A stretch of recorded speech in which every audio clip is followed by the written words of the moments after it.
Quantum Kickflip is a proud member of the Alberta Podcast Network. Locally grown, community supported.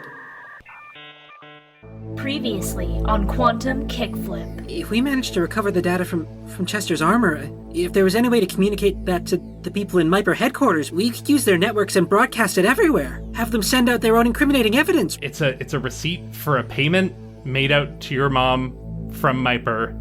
I think it's $10,000. Something in the overclocking, the shock that he got from hacking into the system, his fast forward on his skip modes has started to malfunction a little bit. The Doorways tour group has reached the top floor. You guys deal with this doorway. I'm gonna go run interference on this doorways. As quickly as they came, the Arborists retreat, leaping off the Megabot just in time as, one by one, the orbs detonate, triggering a series of explosions that tear it apart, utterly obliterating it. A cheer echoes out through the open sky of Prismatia. You reach into your bag and effortlessly draw your hand out with Tristan's phone firmly in hand. Negatona 10th form chrono! Subdimensional timeline slice! And he leaps forward over top of her desk and pulls the sword directly down. It looks like it's going to cut her in half as she zoops right out of the time stream. In case of emergency, there is this one kind of handle that he can grab and pull. And his armor starts powering up and everything grows bigger. You guys have almost achieved your goal here. And I think that means that it's the perfect time for a disaster roll.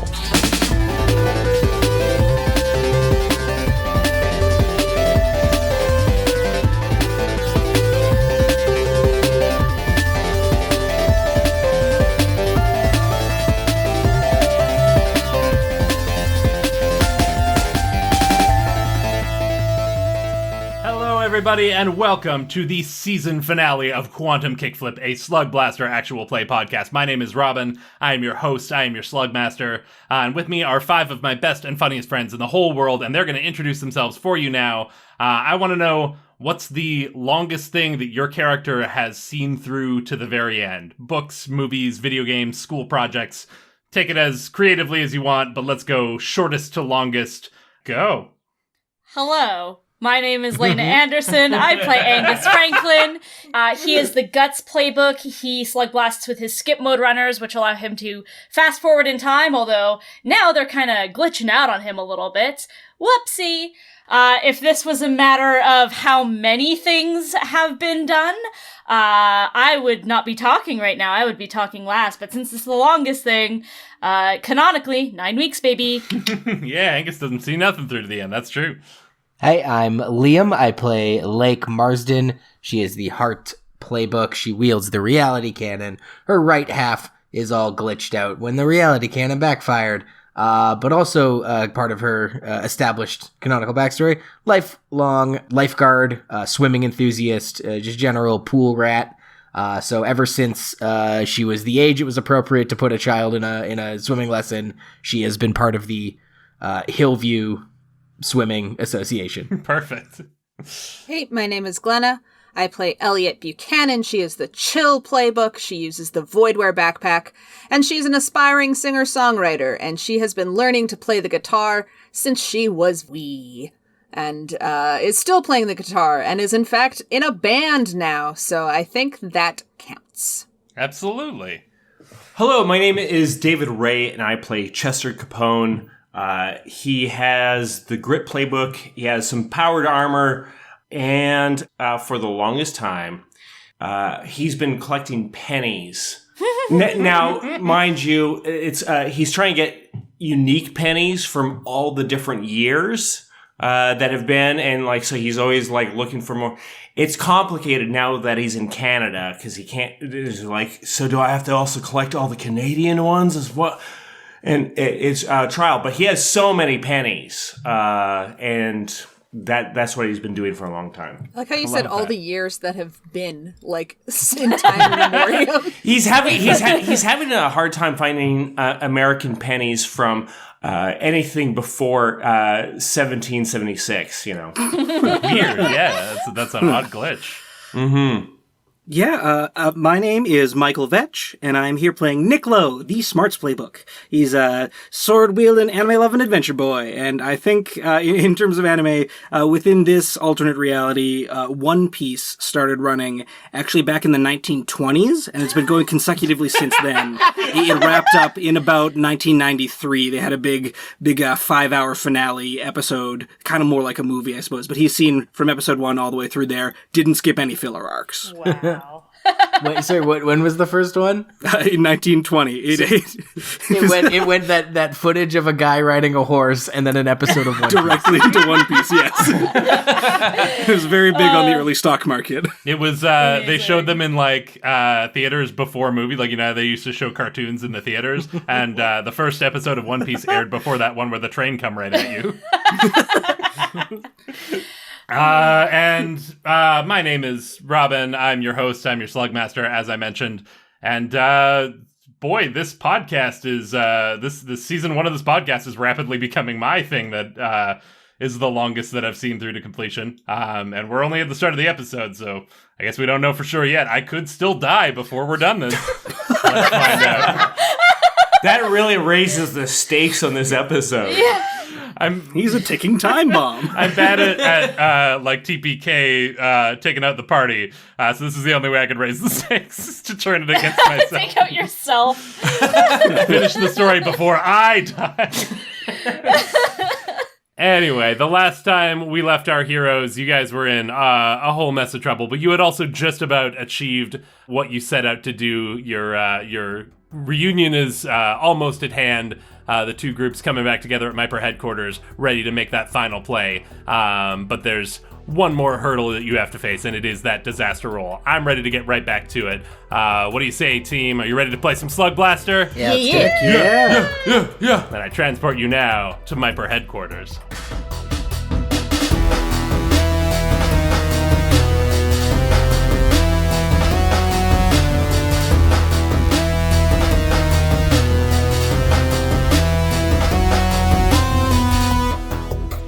Yeah, we're gonna do our disaster roll. All players roll for disaster. Roll 1d6 for every 2 empty trouble boxes on your sheet, minimum of 1, and take the highest result. Now, looking at your sheets, there are not a lot of empty trouble boxes here. Looks like Chester, you'd be rolling 1. Damn it! Nick, you're rolling 1. Lake's got 2.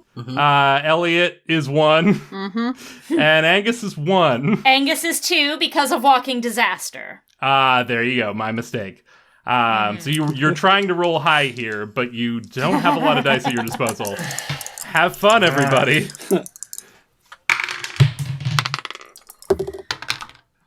Have we got any 6s? Yes. Yes. I mean, obviously that's good, but I don't think I've ever actually got disaster roll, so a little disappointed. Now would have been the time.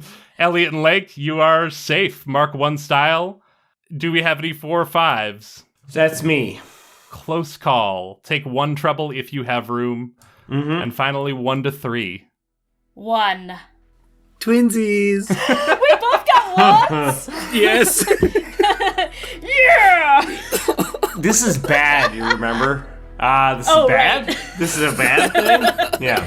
It's just not the first time we've both rolled 1s, and I feel like we're kindred spirits right now. Yeah. You're gonna each mark 1 doom, which normally is a far away. That's future Nick and Angus's problem. But on the last run of the season, that doom is gonna be real important, real quick here. And yeah, I'm sorry to say for Angus and Nick, disaster strikes.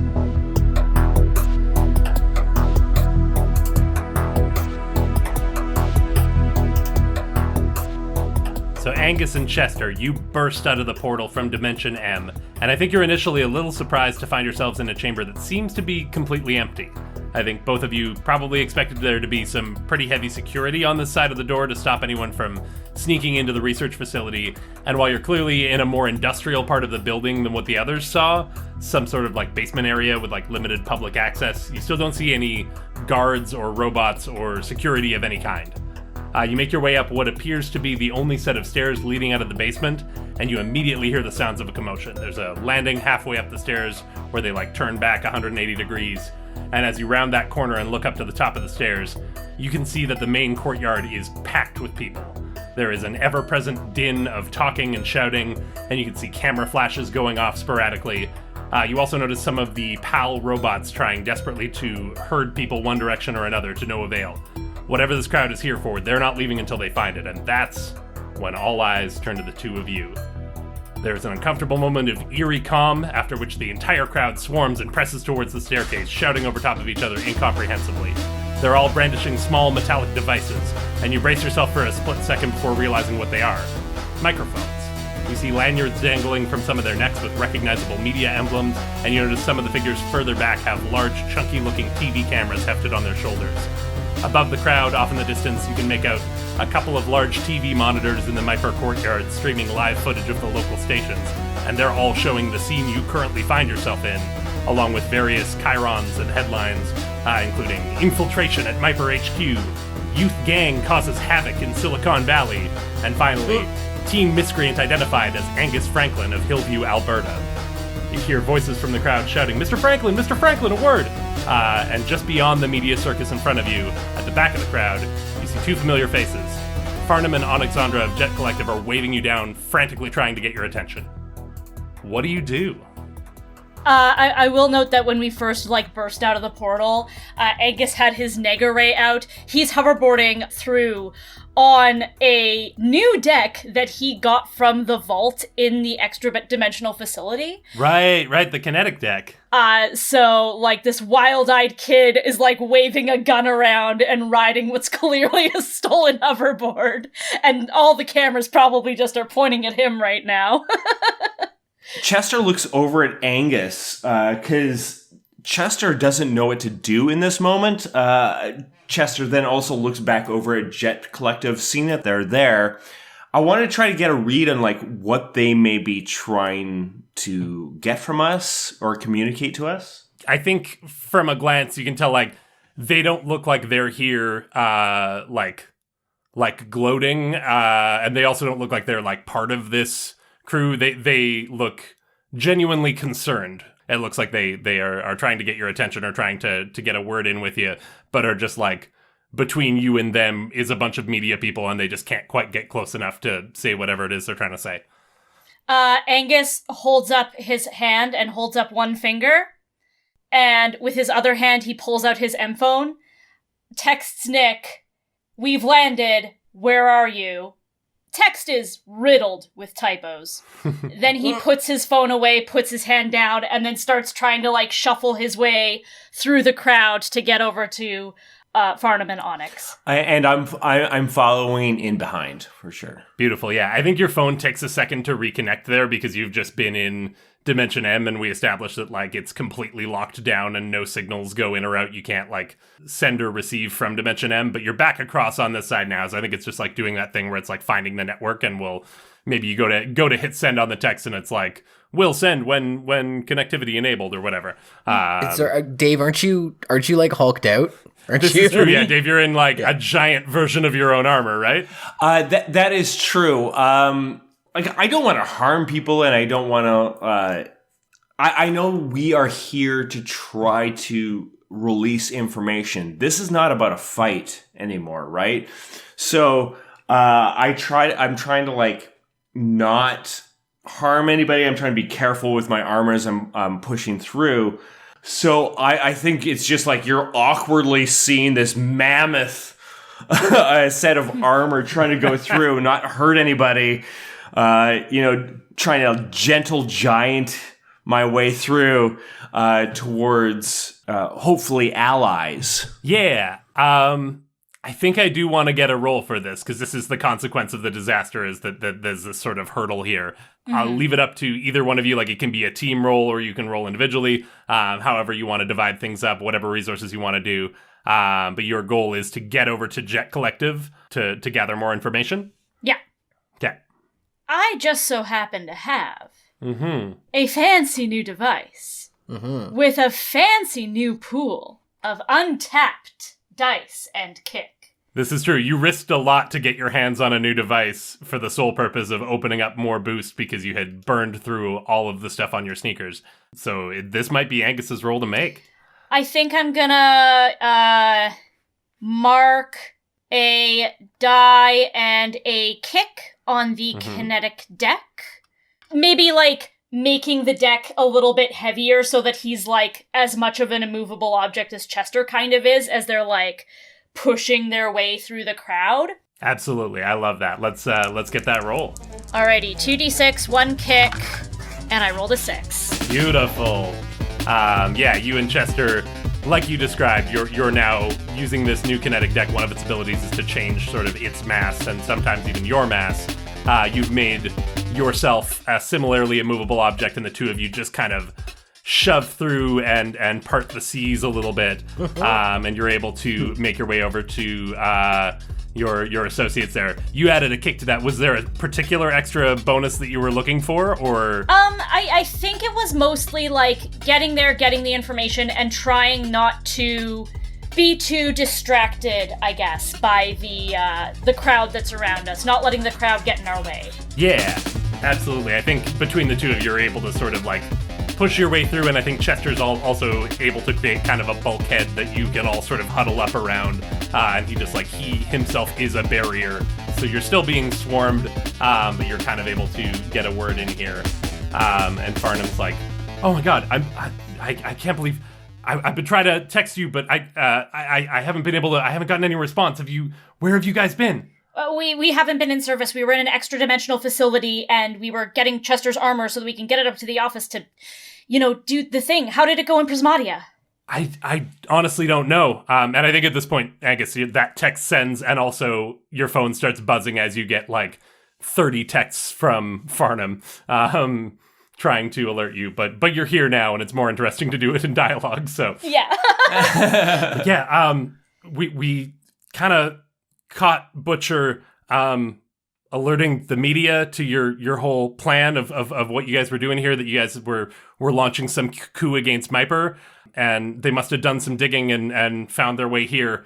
So, I mean, he's out of the crew. I want to just apologize for, I mean, not just for him. We were shitty too, but I'm seeing it in Butcher really kind of, it's like seeing your own reflection and not liking what you see. It was a whole thing. So I get that when I see my own reflection. Right. Cool. Nice. Yeah. Anyway, we tried to contact you guys, but we've only ever had your number, and we weren't getting anything back. So we decided to split up. Savitri's helping out the arborists, and we decided to come here to see if we could, save you from exactly this. But it looks like we're already a little too late. No, this is perfect. It is? Yeah, I think it is. And Onyx kind of looks confused, and Farnham whispers something to her in Operablin, and she doesn't look any less confused. And she's like, huh? Can you guys make sure that Chester here gets where he needs to be? Yeah, I guess, but what are you doing? Being a beacon. And Angus looks at Chester and says, actually, Angus was going to check his phone first to see if he got a reply from Nick. That's important. We're kind of out of time here, but I'll let Nick, what is your response? I think first there's a text from Nick that goes, "Larded?" ? And then there's another one that goes, "Oh, you're here. Gosh, we're up in Tristan's office. We've got an open window, but who knows when it's going to close. Are you close?" This is the type of text that Angus does not respond to, because the answer is going to be evident very soon. Angus looks at Chester and says, "You gotta get to Tristan's office, okay?" You got it. No problem. Where's the office? I have no idea. I'm going to say Nick sends you a pin or something. You're able to see that it's on the uppermost floor. Oh, that makes sense. It makes sense. It's probably in the top. Whew, Angus is gonna give his phone to Chester. And so Chester reaches down, takes the phone. Now you gotta remember, my armor is all built out and like it is bigger than it normally is. So it's like this phone is tiny in the hand. Thumb and forefinger. okay, and like raises him. I think, okay. Excuse me. Wait, excuse me. And it's booming because here's the thing: that Mega Armor also like amplifies the voice. It's like going into a microphone like a in the air. Thaumaturgy effect. Oh, okay. Yeah, just like excuse me, and it like echoes and like it like rattles glass and everything. Like, excuse me, and I'm like, I get to the outside of the building and I like look up and I crouch down and engage the leg engines to try to really launch myself up, hoping that I can get all the way up there. I love this. I wanna like resolve what Angus is, because I feel like if you try to go do this, the media is swarming you. But Angus sounds like he's got a plan or a play to sort of help to distract from that. So I want to resolve that, Please, and yes. then I want to get your jump. I also want to get one more little thing in here.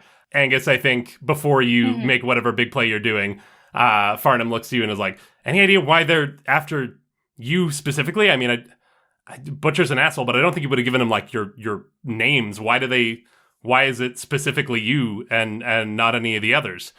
And I think before you can even posit a theory, you notice one of the TVs is playing an interview, and you can't hear the audio, but there's like closed captions that are just like a little bit on a bit of a delay.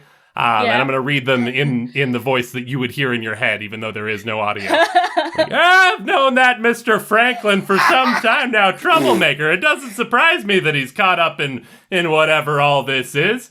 He's either raiding Miper headquarters. Bet dollars to donuts Mr. Franklin's the one you want. That's Angus Franklin. I tried to curb those impulses, but he was unreachable, even to someone as patient and compassionate as I am. So I hope they throw the book at that kid.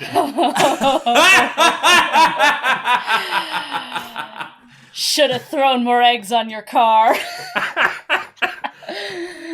Anyway, now do whatever you were going to do. Yes. Angus walks in the opposite direction of Chester. I imagine media is still swarming him, trying to get questions, trying to get the comments.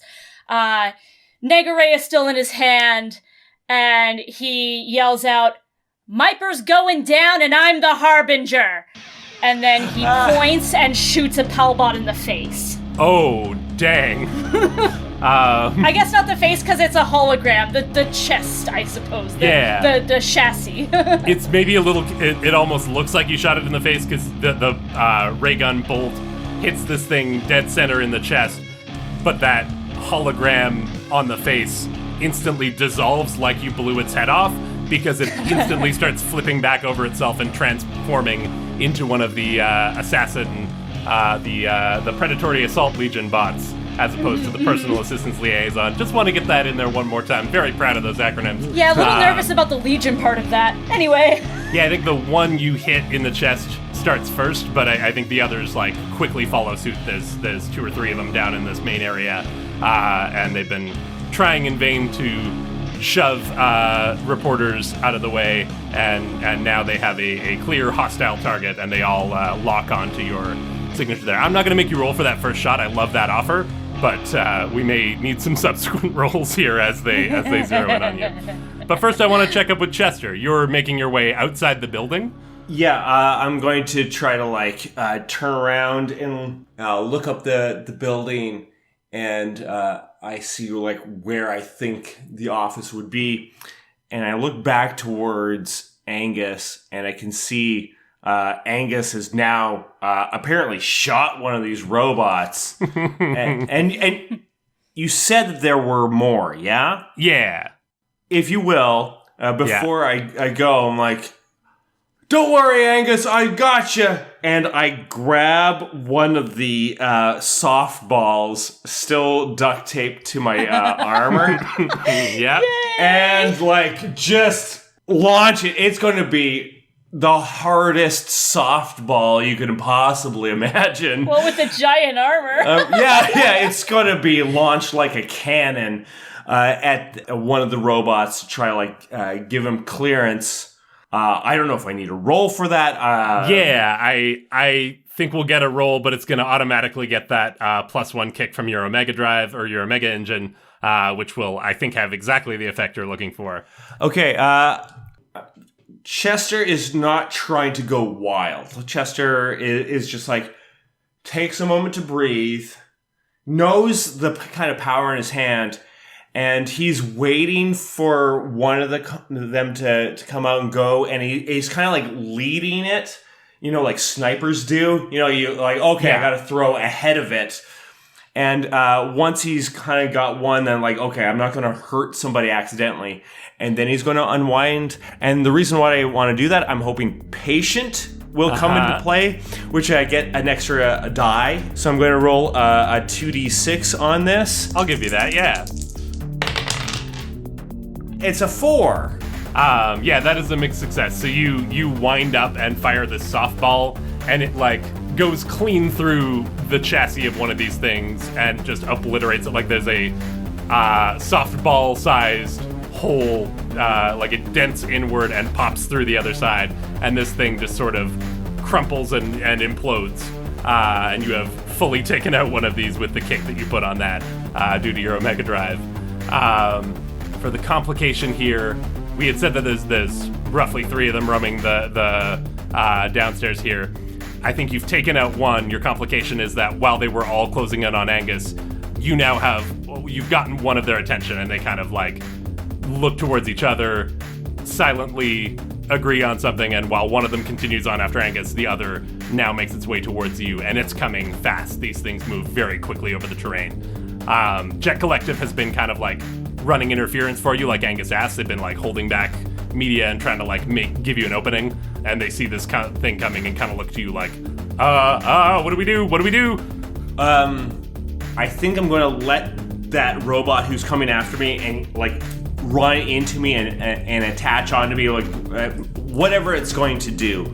Yeah. I'm like, oh no, and I'm going to now engage my boosters and try to jump up while it's still holding on to me. So I'm like letting the consequence happen, however, and now I gotta make sure I finish my objective, right? So I'm going to do my big old jump up. How does this sound to you? Because I feel like that was the thing coming after you is the complication there. I think if you're just like leaving yourself open and allowing it to come for you, I think maybe you take a slam from this, but then you have full control of the situation and are able to essentially grapple it and do whatever you want with it. Yeah, I could take a hit on this for sure. Yeah, I think, oh boy, what does it do to you? Pounded and lashed. Oh, that's too good, yes. Your slam is PAL, pounded and lashed. Pounded and laser blasted. You choose what you want it to stand for. It can stand for multiple things, as we've demonstrated. But you have been assaulted by this robot. But you also get your gauntlets on it. You've got control. You're grappling it, and now you're going to attempt to launch both yourself and it into the stratosphere. Sure. It's like it latches on me. And I realize I may not have a lot of time. I gotta go. I gotta finish this up. So I'm going to launch myself up with my armor, using the mobility boosters, and I'm going to make that big roll. I'm going to use an extra die from my armor. You get a kick from your Omega engine, right? Yeah, the kick will be there, and I'm hoping that the extra kick will be enough to like jump me super high. And I'm going to actually use another die from my grit to like try to really push through this despite something attacking me and distracting me. So I have no more resources after this, frankly. So cool. I got a 2, and a 3. Wowzers. Oh boy. I think that's where we're going to leave that. We're going to find out what happens to Chester. You power up the armor and go to blast yourself upwards, and we cut away. Let's go check in with our friends up on the top floor.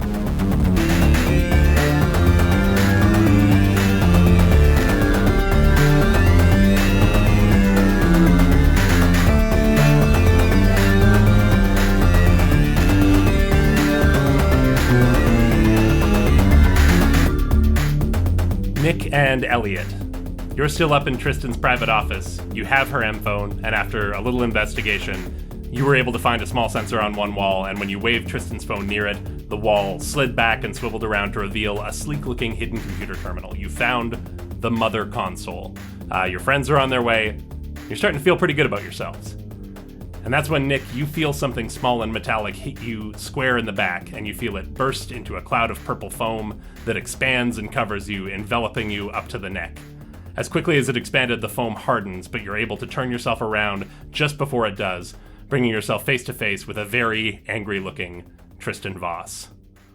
First of all, don't ever try to slice me out of the time stream. The things I get up to in the first 3 dimensions are wild enough, all right? I don't play around with that 4th one. That'll mess you up bad. I know I probably shouldn't say this because my company makes a lot of the components that go into them, but those skip mode runners that like mess with your tachyons or whatever should probably be illegal. The kids that use those are going to have problems.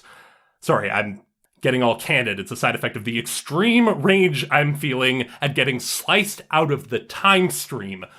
Ugh. Oh, what do you think of the mobility buster orb, by the way? Compliments of the Arborist. An old friend of mine used to roll with them for a while, and I held on to that little number. Never understood what she saw in those nerds, but I'll admit their toys are pretty great. I've had R&D working on cooking up a knockoff for us, but they haven't quite cracked it yet. At this point, Tristan's eyes dart over to you, Elliott, and she raises a ray gun threateningly. Don't get any ideas over there. I only had the one mobility buster orb, but I'm a decent shot with this thing, so I wouldn't chance it.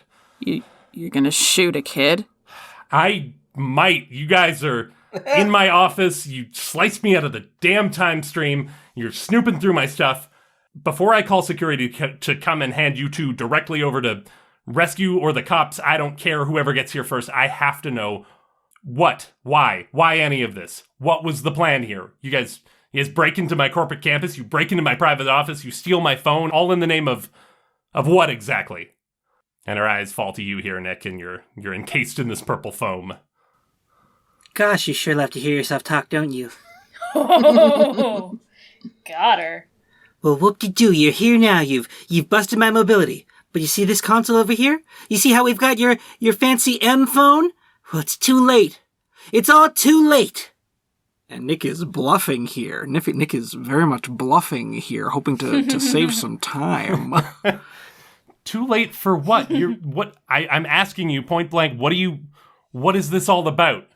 I thought I'd been pretty nice to you guys. I signed your crew. I gave you everything you wanted. I gave you shiny new devices. I thought it was pretty mutually beneficial. What is all of this about? It's about the balance of dimensionality. The things that you and your company did in Ezria, I should say. We're not going to let you go ahead and do that anywhere you want. Other places in the multiverse, there's nothing that puts us above them. You can't just use them as resources. I knew it. Saw the armor in those videos you guys were posting and thought maybe it was just a coincidence, but no, I knew you guys knew something. God damn it. Well, they thought I was being paranoid, but I guess I was right to sign you guys on and get our hands back on that. That's couldn't have happened a moment too soon. So what, you're environmentalists? You think that you're on some crusade to save the multiverse? Well, I got news for you.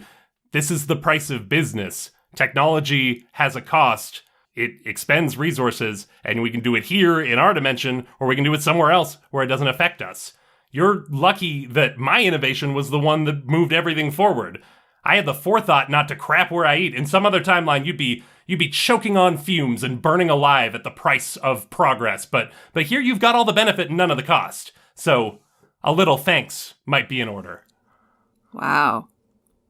You really do like hearing yourself talk. I was going to point out the same thing. I'm glad you caught that, Elliott. Yeah, I'm very observant. We don't have to tell you anything. What are you going to do? You going to blast a hole in my head because we didn't want to talk? You gonna make that foam cover Nick's mouth so he suffocates? Really don't think you could handle that PR scandal right now. I'll tell you what I'm going to do. I'm going to call security. I'm tired of this. If you don't have answers for me, then you're just wasting my time. And as established, my time is very valuable. So I'll take my phone back, please. Elliott drops it in her voidware backpack. Fine. Security!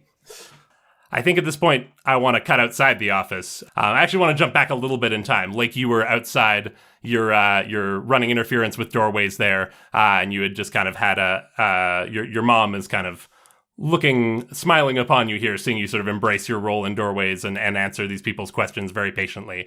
Yeah, what's going on with Lake in this moment, immediately before what we just saw? So her plan to run interference has been successful. They got time in there. This crowd is still sort of hanging out in the office.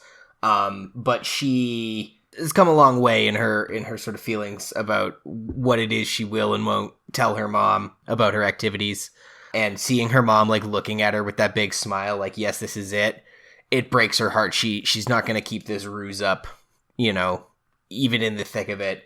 So the first chance I think she gets is she's just going to quickly be like, whatever that weird other guy who is all horny for peel-backing teenagers. He's still Jeffrey Glenn Gunderstack. Yes, go on. Yes, Jeffrey Glenn Gunderstack is pontificating loudly about safety and other things he knows nothing about.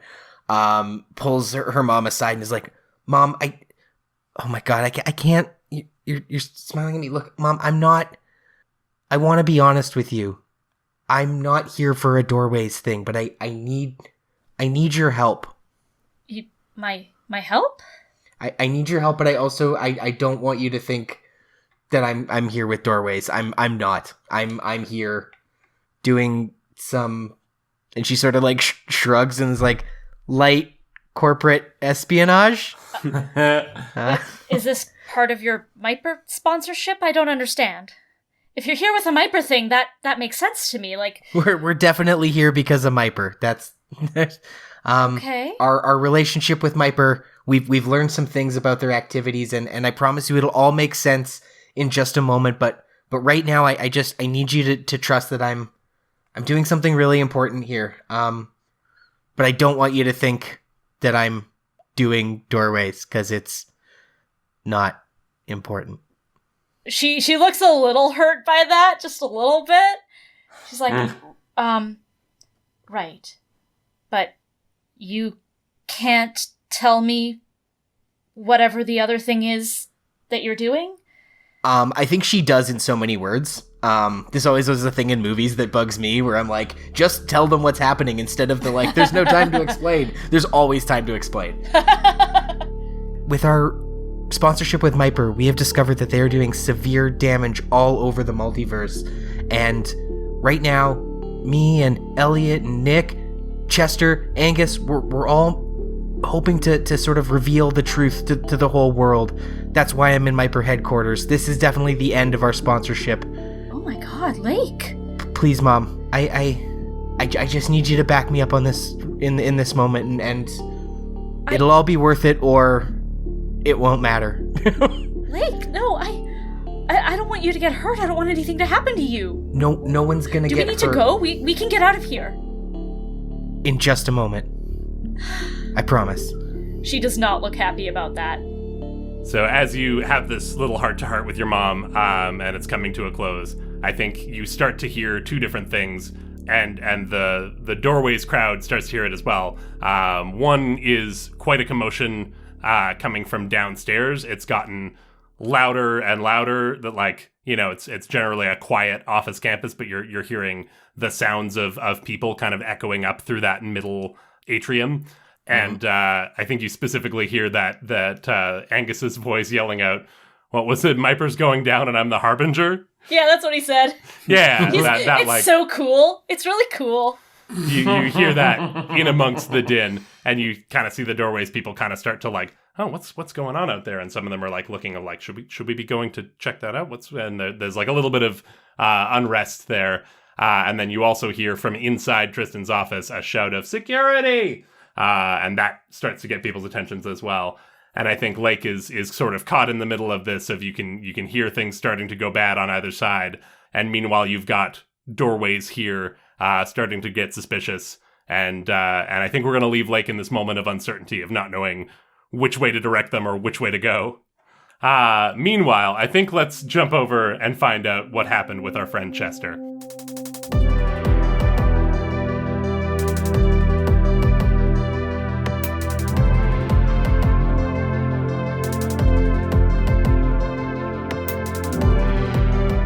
Chester, your goal here, you were standing just outside the building with the intent of taking this PAL bot that was attacking you and launching it upwards along the outside of the building and hopefully entering at the top floor, entering into Tristan's office. I think your armor, you're maybe at this point a little more used to the new Myper armor. You've been wearing that for a while and you can't quite remember exactly how everything works on this old set. And I think the Omega engine probably complicates it, like things aren't quite where they normally are and don't move the way they normally move. So I think what happens here is you go to launch yourself upwards, you accidentally launch yourself forwards, and you go through a plate glass window. You're in your armor, so you're protected, but you shatter through a window and are back inside. As this is happening, you realize your mistake and try to correct it before you hit the plate glass window. It's too late, but you correct it anyway, and so you send yourself launching upwards, not along the outside of the building unimpeded, but like through the roof. Sure. And we see Chester travel up, like crash through one level, crash through another, and ultimately your Omega engine is quite powerful, but not powerful enough. This does eventually slow your momentum, and after 4 or 5 levels, maybe just enough to get you up into the executive floors, you come to a stop and are just embedded in the drop ceiling of an office. I think, maybe you're on that same floor that the others hit earlier, where people were in like little hollow cubicles, and they were able to move through pretty unnoticed, but you bursting through the floor and then embedding in the ceiling does get their attention, and you see people start to scatter and flee. All this to say, not only are you not on the top floor where you wanted to be, you are going to take a slam from this. Yeah, that makes sense. Yeah. Mm-hmm. What do we call that? Going up? Going up is Going great. up. That fills your final slam box. So Chester's not looking great here. You are still in the game, but you can't take another hit like that. You're going to have to nope the next one or risk serious consequences. Don't mind me. I got lost. Which way is up? Don't worry about me. Look, don't worry. And I'm stumbling, and I see maybe like an elevator that's up ahead, and I'm like wandering towards the elevator, and maybe I'm like mashing on the elevator like a hit up button and everything. I'm like, no, I don't have time. And I put my like fingers into the elevator door and like start prying it open. And Oh my god. arguably, with the Omega Drive going, it's probably not that difficult. It's the jaws of life, right? So you're like, pull it open. Okay, here we go.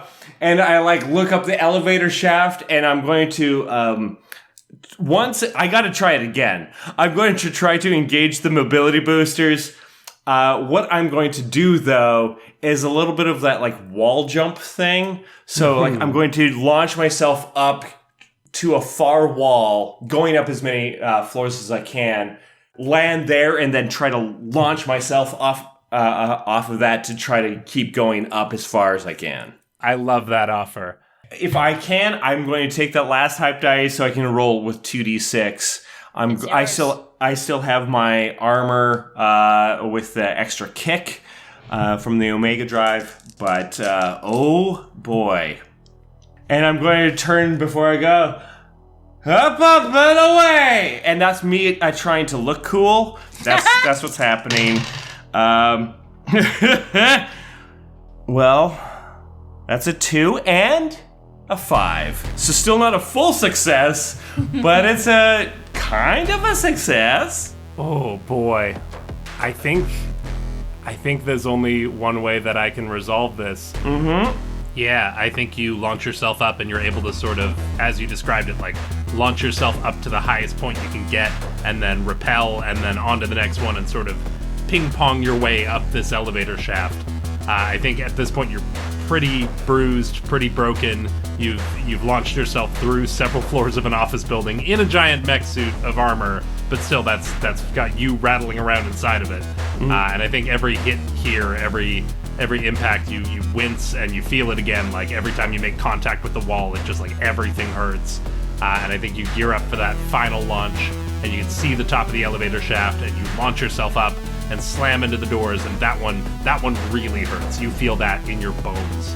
But you get your gauntlets in, you start prying these doors open, And I think it's this final burst of exertion that ultimately is just too much. It's more than you have left in the tank. And so you're left with two options. The mixed nature of this success is that you get your armor where it needs to be, but you are going to get hit with a slam here from the sheer exertion, and you don't have an open slam box. So you can either take the slam, which will result in you collapsing out into the lobby in a heap and will effectively take Chester out of the game, or you can nope the slam, which is going to fill your trouble track and force an instant disaster roll. All right, I am going to nope the slam, and this is my thought to how that would kind of work out. So as you say, I'm bouncing back and forth, going up the floors through the elevator shaft, get to that door on that top floor, and I start prying it open with the gauntlets, but the power is failing on the armor. There's not much left, so it's just barely able to kind of pry it open, but I'm on this precarious kind of place, and I need to push my way through. And I'm trying to do it with the armor, but Chester realizes in his banged up state and everything that he's not going to be able to do it.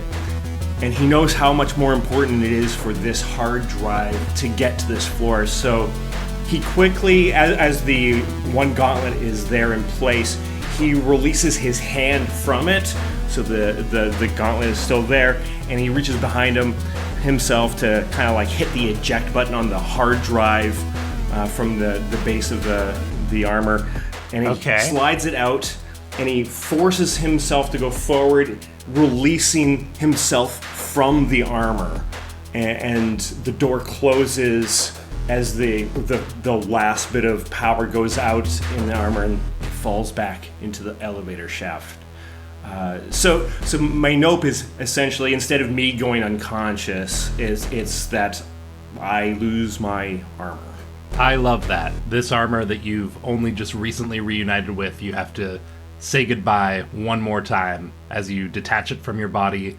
You eject the hard drive and step out of the armor through the narrow crack you've managed to make between the elevator doors, and you manage to just get clear before the doors snap shut again, and the armor goes tumbling backwards, swallowed up by the shadows. And I don't think you wait to hear the crash, because, the armor was running low on energy, but you, Chester Capone, are also running low on energy, and you've still got a mission to complete here.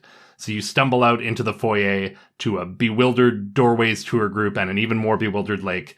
You're banged up, you're bruised, you're probably bleeding, and you're holding this hard drive, and you're also just barely struggling to hold on to consciousness. And whether you're able to do that will be determined by the disaster roll that you've triggered by marking your last treble box. So let's get that roll. You are rolling with one die because you have completely filled your treble track. Is that a 6 laugh? That could be one of two laughs. What is it? I think it's a 6 laugh. That's a 6 laugh, my friend. Hey! Despite everything, against all odds, Chester powers through, hangs onto consciousness, holds up this hard drive triumphantly at Lake. And what does he say? I got it. I got the proof, everyone. Don't worry. Hey, hello. I don't know any of you. That's fine. Don't worry. My name's Chester Capone. What's your name? Hello. I don't. Chester, give me. Hey, that's Lake. Don't mind me. Hello. Here you go. And I don't know what you do with this. Put it into a computer. I don't know what kind of computer has a slot for a giant cube like this, but you know, Lake, I appreciate you, and stumble over and put my hand on a desk, try to steady myself. Lake's mom rushes up to you actually and puts your arm over her shoulder and tries to support you. Hey. Thank you, Mom. That was the help that I was gonna need. This is perfect. I love you. And Lake grabs the hard drive and makes a run for the door, the office door. Do what you need to do, honey. Thank you. I look at Lake's mom. You're a good mom. I think. Hang on, I wanna, She notices a red pouch, like maybe it's dangling from your belt loop or something, and she unclips your first aid kit and opens it up. The first aid kit that you've canonically had and used on the very first run. I love it. Yeah. Chester is finally tended to in the way that he has tended to so many of his teammates. I want to find out what happens when Lake goes through this door, but I think first I want to check in with Angus down on the main floor.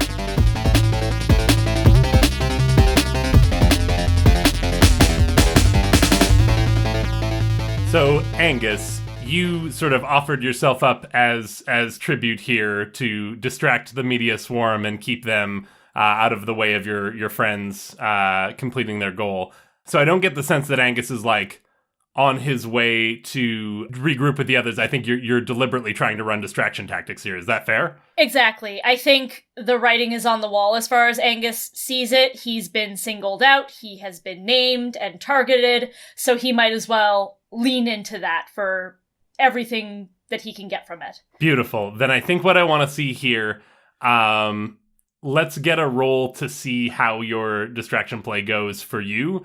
And I think for once in the history of the show, I want to see a montage that doesn't star Chester Capone. I guess for twice now, because this has happened once before. But I want to see an Angus montage. I want to see how you deal with the threat of these reporters and these pal bots and the general commotion going on down here.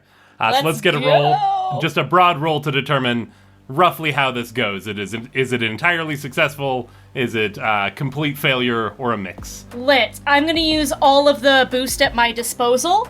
1 die from my guts that I regained previously, all the remaining turbo from the kinetic deck, so that is an extra die and a kick. I want to look cool. I'm getting another die because of that. You just can't help it. The spotlight loves you. So I am rolling 4d6 with a kick. Let's go. I rolled a 5. Okay.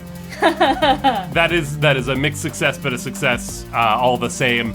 Give me a few snippets of this montage. Let's what's the jam? What's the music playing?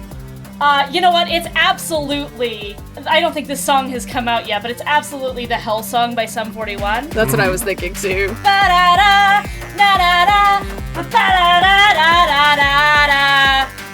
That is just like blaring as Angus kicks off on his kinetic deck. And I think the first thing he does is he does an ollie and just slams deck first into one of the pal bots. Using the standard feature of the kinetic deck, make your board super heavy at will, either as an effective attack or to protect it from theft. So that's one that he does. At one point, his skip modes are still glitching out through all of this, so occasionally things just jerk forward in his perception. But he's just skating in circles around the media mob, using his powered midsoles to give him even more speed, as he's weaving around and through them and kind of bunching them all up together. At one point, he grappling hooks himself up. I don't think there was an enclosure or any glass or anything around this, so please correct me if I'm wrong. He grappling hooks himself directly into the cylindrical swimming pool that's running across the center of the atrium, and he just vibes in the water, swims a lap, a circumference of it. And then, one of the pal bots maybe launches back up, and then he grappling hooks the pal bot and yanks it towards him and slams the deck into the pal bot. Oh, very good. I think while this is happening, this is a triumphant moment for Angus. You're just essentially wreaking havoc across the Myper campus as security and media and everyone struggles to keep up with you. And I think it is nearly a complete and total success. You're able to lead them all on a wild Angus chase and effectively redirect them from going to help with the situation upstairs. I think the mixed nature of this comes in just a brief moment. Angus at one point is gliding on his kinetic deck. Maybe he's launched himself up off of a ledge and is careening over top of some media as cameras flash and people thrust microphones towards him. And just for a moment, he catches one of those. We described some big TV monitors in the Myper courtyard there showing various news stations that were mostly showing coverage of this. One of them was showing an interview with Paterchuk. And I think for just a moment, you see a news program interviewing who you clearly recognize as your dad. And there's no closed captions, there's no audio, you can't hear what's being said, but you just catch that glimpse. And I think Angus is going to take an emotional slam from this moment. Oh. Yeah. What do we call that? Daddy issues? No. Dad spotting? Dad spot. Whatever you call it, I'm going to mitigate it. Okay. How? Angus sees his dad on the screen, and like Laena, his heart stops. And he instinctively taps his toe and takes a breath. And then he taps his heel, and now he's fully fast-forwarding. He's not glitching, he's turned it on. And now all of his movements are angry. Ooh. I'm going to use Fearless. Once per run, you can ignore slams such as insecure, afraid, humiliated, etc. when you do Mark II style. Perfect use of that. Yeah, Mark II style. Yeah, you catch this glimpse, you power through. I've not marked that slot. You still have one slab box available. And yeah, let's get a couple more beats of this montage as things shift into Angry Angus. Angrous, if you will. Very good. He races past one of the camera operators, yanks the camera from their hand, and chucks it at another Palbot. And then he jumps off of the deck, starts running with his powered midsoles, as he is known to do. He turns up the inertia on it, and flings it as hard as he can at the TV monitor. Oh, it explodes in a shower of sparks. It is, you embed your board into this screen as sparks rain down. Then he just turns around and he just yells, "Fuck Viper!" And I think that's the moment we leave Angus in, having successfully, albeit a mixed success, run interference. And I want to cut back up to our friends on the top floor.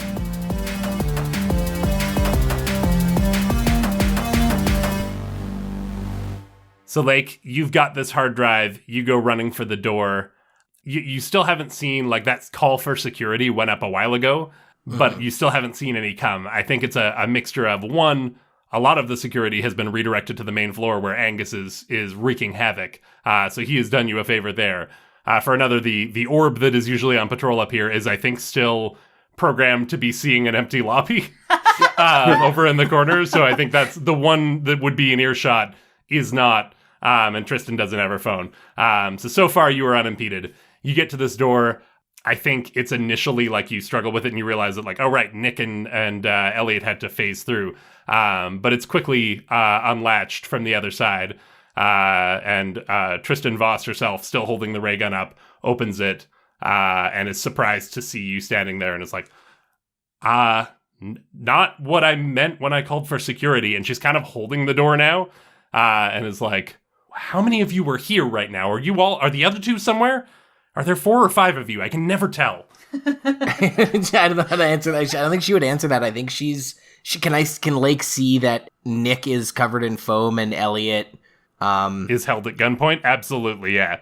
I think Tristan sees you there, sees the doorways folks behind, and is kind of got a foot on the door and is trying to not let you throw the door open and expose what's going on in here to a bunch of concerned parents. But you can clearly see what's going on beyond her. Oh yeah, how do I get this? And this is a matter of just if I get the hard drive to Nick and free Nick, we're Gucci. I would imagine, yeah. The Smarts playbook probably has the skill set you need to take it the rest of the way home. I was gonna say, yeah, at the first sight of Lake, Nick just calls out, Lake, alley-oop! Oh, yeah, I was definitely going to throw you the hard drive, but aren't you stuck in foam? We'll see. I've got Okay, you've got an option for foam. Okay. Yeah, I think if Tristan's blocking the door, and I hear that alley-oop, Yeah. she goes, yeah, we're all here, and just underhand chucks the hard drive towards Nick. Yeah, I'm going to toss Nick the hard drive, and just try to keep Voss's attention on me. Beautiful. I think let's get a roll for that, because you're throwing your the last remaining record of what happened there in Vestige. It's a bold move, so I think we're definitely going to need a roll to see how this plays out. Here we go. We already had one miraculous 6 tonight. And this is a miraculous 5. Yeah, so you're attempting to throw this to Nick, who is still encased in the foam, but you're just trusting that he's got this. Yeah, I mean, he phased in here. He can phase out of that foam, I'm assuming. Yeah, that makes sense. You underhand toss this, and time slows as it goes careening through the air. It's rotating end over end. And we are going to get a complication here, but it is a mixed success is still a success. It heads exactly where you want it to go. Nick and Elliott, you see this hard drive come hurtling towards you, rotating, careening end over end. Who acts first, and what's your play? I mean, Elliott's free, so she can dive for it. Yeah. Do I need to roll? No, I think we get that from like Lake's roll being a mixed success. I think it gets where it's going, and where it's going is right into your hands. I think you do have to sort of jump and dive for it. Oof. And I think this is why I wanted to cut over here. I think I see the complication from Lake's roll. I think you leaping forward, just the quick motion, Tristan instinctively fires, and you're gonna get hit with a ray gun blast. Oh, shit. Is that a slam? Sorry, I have intuition. Okay. Once per run, you can warn a teammate to avoid a slam just in time. When you do mark one's style. Elliott, no! And I think she's just gonna use the butt of her reality cannon to try to just make the shot go wide. Yeah, absolutely. Yeah, you call out to Elliott, get her attention, and throw Tristan off just enough that the shot, Elliott, you hear it scorch the carpet right next to your face, and you see a little puff of smoke go up, but it misses you. You don't take that slam after all. And you've got your hands on this drive. Oh, I guess you would shoot a kid. Elliott, incredible! I didn't trust myself enough to catch anything sportsmanlike. But give me 1 sec, I'll need that right away. You got it, Nick. And I want to try and get out of the foam. Yeah, I figured as much. I was waiting for you to make your play. But yes, absolutely. Yes. Let's get I believe you have to roll to use that hyperphaser ability, yeah? Yes, correct. Yeah, Lake's intuition is correct. I am going to try and phase my way out of here. Boy, oh boy, 4 episodes uses up a lot of resources, huh? Sure does. I think I want to try and invoke a different aspect of taking a dare, in which instead of marking trouble to get the boon from it, you can introduce another problem. Oh, I love this. So you can add 1d6 or 1 kick to your roll by marking a trouble or by accepting a new problem. Dares can be suggested by the GM or any player, including yourself. I think the problem that we're going to introduce here is Tristan's ray gun, I think, is an older model. Like, you guys all have fancy new ray guns that they have like adjustable power levels. You can, set them to stun. You can do all kinds of cool stuff with them. They have different energy sources, different particles, different colors, all that kind of cool stuff. I think Tristan's looks a little bit more retro. It's one that she's clearly had for a while. And you're not sure how deadly it is, whether it's like a stun gun or what. But the bolt from it looks really bright and really hot. We described like a cloud of smoke going up next to Elliott's face there. I think the problem we're gonna introduce, it's not just a cloud of smoke. I think the carpet there catches fire, and it's slow at first, but the room is slowly becoming ablaze. And Nick, you are currently still locked in place in a big pile of foam that is connected to that carpet that is now catching a blaze. So this phase roll is going to be a little more urgent than it might have been a moment ago. My time has come. Right, Elliott's bag full of every kind of fire hose and extinguisher. Oh boy. Let's get Nick's roll first, but then Elliott might have something to say about that. So I think with that dare, the thing I'm going to take from it is the kick, because my ability Double Dare will give me an extra d6. So I'll be rolling 2d6 with a kick in the hopes that I can both take the hard drive and connect it to this mother console, along with that sort of remote access device I had crafted up for Juniper before. Absolutely. Let's get the roll. It is a 4. A lot of mixed successes on this one, you guys. A lot of tough rolls on this one. That's fair. Yeah, Nick, describe to me the successful part of this of you phasing out of here. Yeah, I think just after Elliott has managed to catch this sort of memory core hard drive and landed in front of him, Nick kind of, you can see his neck squirm around a little, as though like he's clearly trying to shift his limbs inside this foam just enough to get his Rift Ninjas to activate.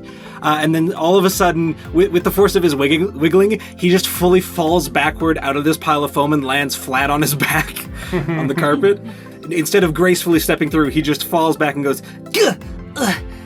and scrambles up to his feet to then take the hard drive and dash back toward this mother console. I love that. I think the nature of the complication here, because we're getting very close to the end, I don't want to introduce too many new rogue elements that can extend this to a 5th episode. So I think what it is, it's that same complication from earlier, the room catching ablaze. Whatever this room is carpeted in, once it starts to go, it goes, and you find that there's just sort of a wall of flame between you and where you need to get. And you look back and see Tristan with the gun, you look and see Elliott on the ground, you look and see Lake, everything's so frantic, and I think Nick has no other option but to sort of take the plunge through and leap to the other side. All this to say, I think you're going to get a slam on your way to the mother console of Singed. Absolutely. You feel the heat of this just unimaginably, impossibly hot. But only for a moment as you dive through. It's like the last lingering bits of the hyperphaser are just sort of wearing off, so I'm not like actually like fully burnt, but like the extreme heat and the pain of that still comes. Exactly, yeah. You get all the pain, but only some of the damage. You collide with the wall on the other side, which probably hurts most of all after taking that singe, slamming into the wall, just like sets all your nerve endings ablaze all over again. But you make it, you're there at the mother console, and with that kick on your roll, you are able to get everything set up. You get Juniper on the line. And I think, handily enough, this wall of flame is sort of protecting you from what's on the other side. So we're going to go check in on our friends in a moment and see what's happening on the other side of the fire. But I want to stay I didn't think I'd say this, but thank God for firewalls.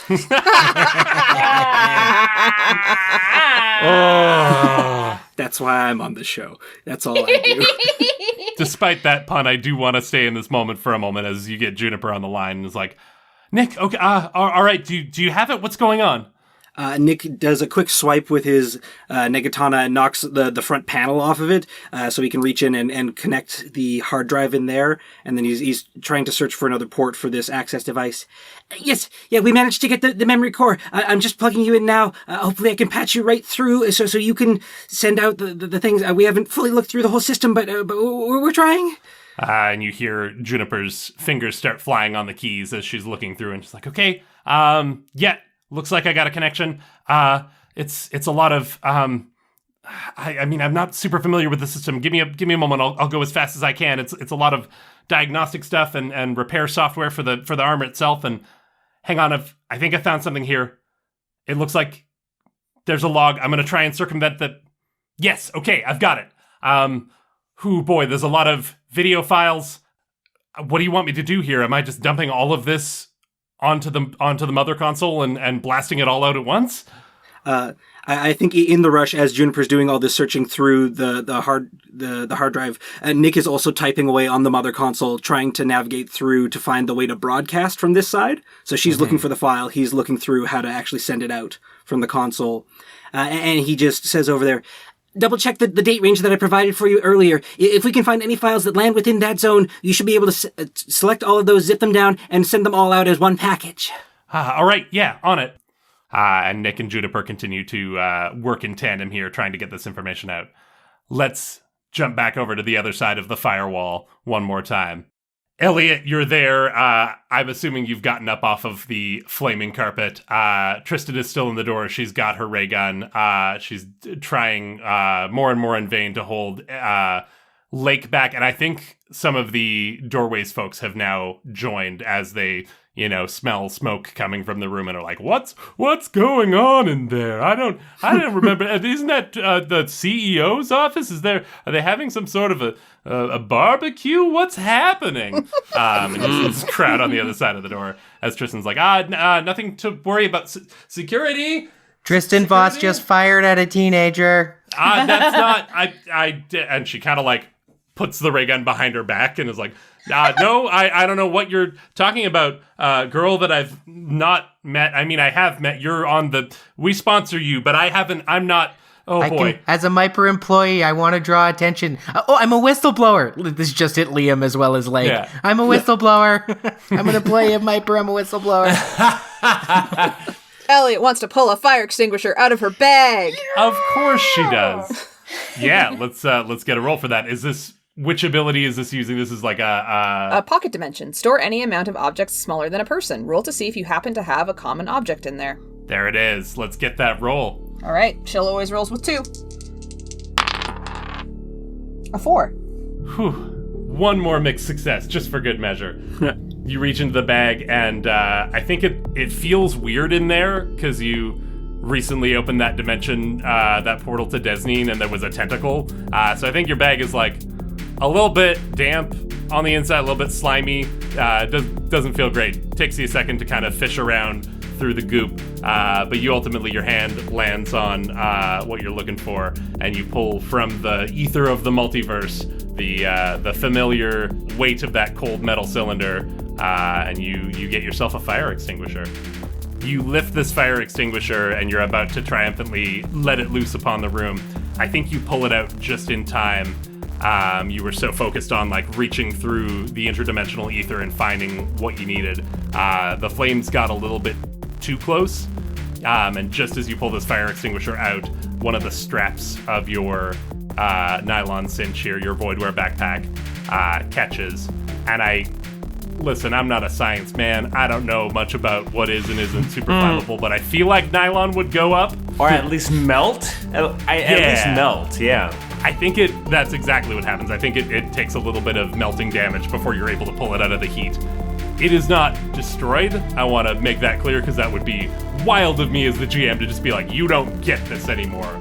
But I think at least for the time being, until you have a chance to sit down with it and repair it, I think it is a little bit out of commission. It's going to be glitchy at best and non-functional at worst, and it's going to need some serious repairs to get back online. As you see, the pattern on it is all kind of blurred and smudged together, as it just the outside is just melted into that weird thing. When plastic gets melted and then hardens and it's shiny and weird. That's the outside of your bag right now on one side. But you've got your fire extinguisher, and I'm not going to make you roll to use it. Good, because I'm going to use it. And in the act of extinguishing the flames, also just douse Tristan Voss with it. Oh, very good. Oh, I love that. Oops. You quickly coat the room in a lot of foam being sprayed around this office today. It's a different color this time.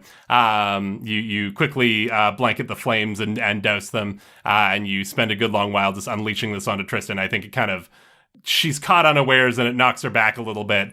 Does it push her through the doors into the lobby? I think it knocks her away from the door and allows Lake and the Doorways people to enter. So this crowd swarms in to try and figure out what's going on. Just as the wall of flames is doused and we see Nick standing there, he's finished typing on the keys. He's finished talking to Juniper, and he's got his one hand extended and his index finger out over the top of the keyboard, waiting to press that final button. Just like I said, Miss Voss, it was already too late. Brings his finger down on the enter key, and immediately everyone feels their M phones vibrate with a series of notifications as you get video logs from the armor showing an arrival in Ezria as a vibrant, verdant plane. You see footage of robots building an installation that expands into an entire city, this base of operations. You see Ezria looking worse and worse. You're kind of just seeing like the autoplay snippets of each of these videos as the next one pops up. You see Ezria declining as the harvesting continues. You see monsters rising up from the arid deserts. You see some familiar looking robed Thenis Spartians arriving and absolutely wrecking shop and driving them out. And you see snippets of Vestige as it looks today, the burned out husk that you know it as. In amongst these video files, there's some like PDFs and text files. You see digital copies of work orders and invoices, all signed and dated by Tristan Voss. There's an NDA signed by whatever employee owned this armor last, forbidding them from ever discussing anything they worked on under penalty of like ridiculous, impossible fines. And all of this is being blasted out to every device connected to the Myper network simultaneously, like a U2 album that nobody ever asked for. It's just on your device now. You all look out one of the windows and you see one of those TV monitors, and the story updates from the infiltration of Myper HQ by the dangerous teenage hooligans to the Myper Gate leaks, as news stations are struggling to be the first ones to get the scoop on this because everyone got the info at the exact same time. We'll learn more about the aftermath of all of this, but I want to give our crew a moment here in the office to settle up any last things they want to and tell me how they bring this home. If I may. Mm-hmm. So Tristan Voss sprayed in the face with all of this, and like there's that moment of like, oh, she's seen all the notifications coming through. She knows. I think she even, because she doesn't have her phone canonically, like Elliott still has it, or Nick still has it, one of the two of them. So I think she's like desperately trying in vain to like look over the doorways people's shoulders to see like, wait, what is it? What did they send? What's happening? And maybe she eventually sees it and like, oh no. Like she knows she's done, and now it's like she enters that space of like, okay, I need to get out of here. And she starts running out into the hallway to get out of this space. And just as she is about to go, out of nowhere, just like bam, she is like tackled around the midsection, hard to the ground.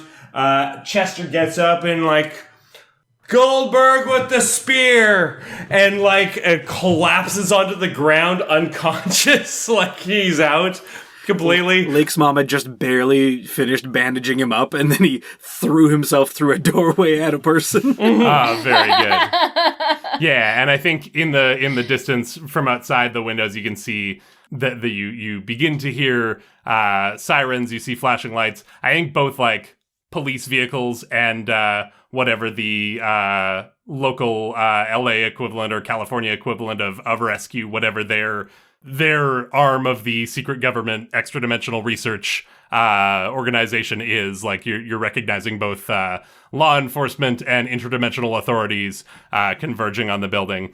I think you also, over the ledge, see your friend Angus still having a blast wrecking shop down on the main floor, messing with the media. I think he's getting less attention now that like all of them are getting frantic phone calls from their producers that there's a new story to cover, but he's still trying his best to keep the attention off you guys.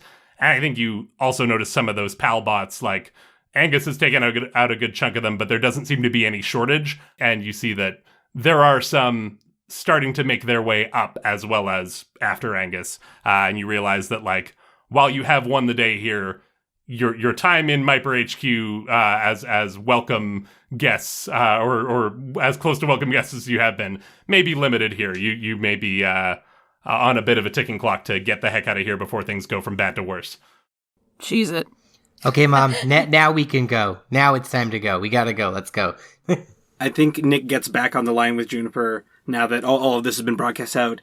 And it's just like, Juniper, you did it! That was perfect! I can't believe everything that we needed to send out was in that package. That was exactly it. But it looks like there's a bit more heat coming up to Myper HQ. How's that return card coming?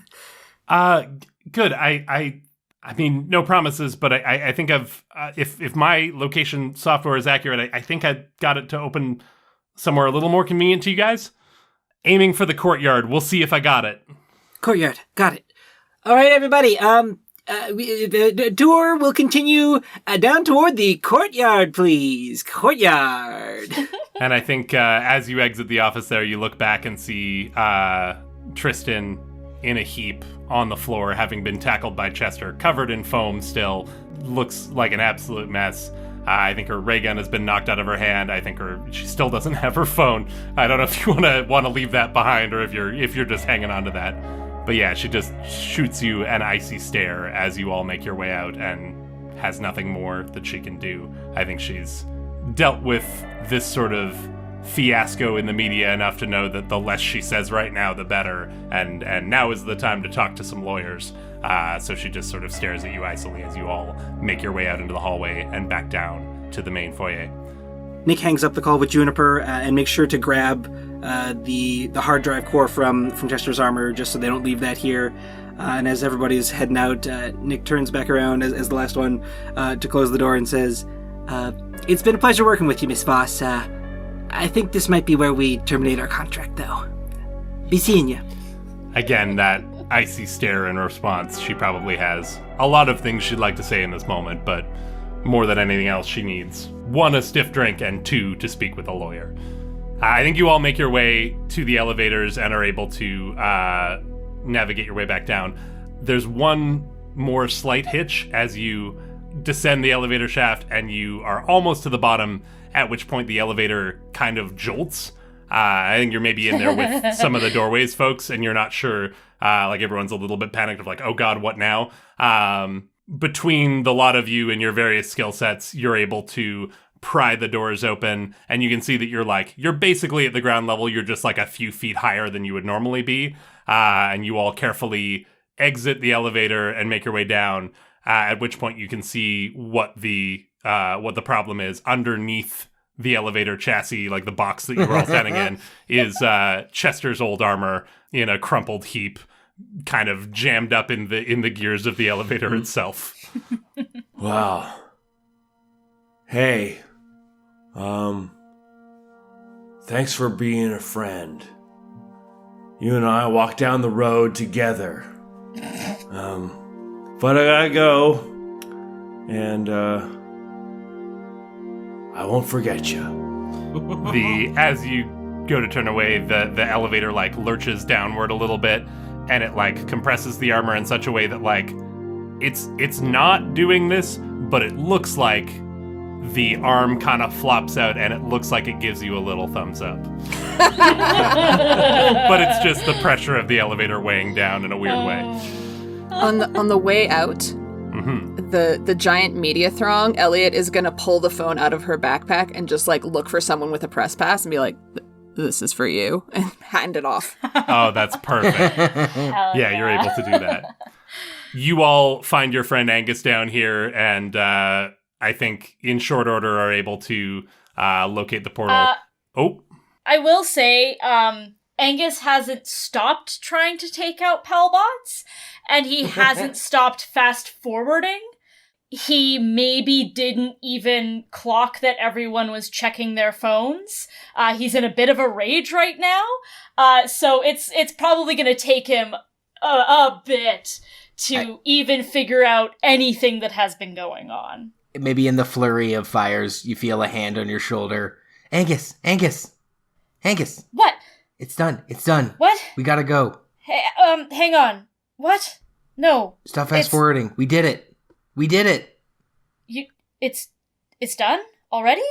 Look at your phone. And then follow me. We gotta go. Oh, okay. We did it, Angus. Good. And like grabs his hand, her other hand with her mom's, and the three of them rush off. Yeah, you all make your way to this portal. I think Juniper's done a pretty good job. She essentially just tried to, it initially opened into that pool running through the middle of the atrium. So she just tried to move it straight down by a number of feet to get it on the ground. And I think it's hovering about 4 feet off the ground. So it's a bit of a hop, and you maybe have to give each other a leg up, but you're able to get through it. And one by one, you head back through the portal and into your hometown of Hillview. And one last time, we head into the downtime portion of the game.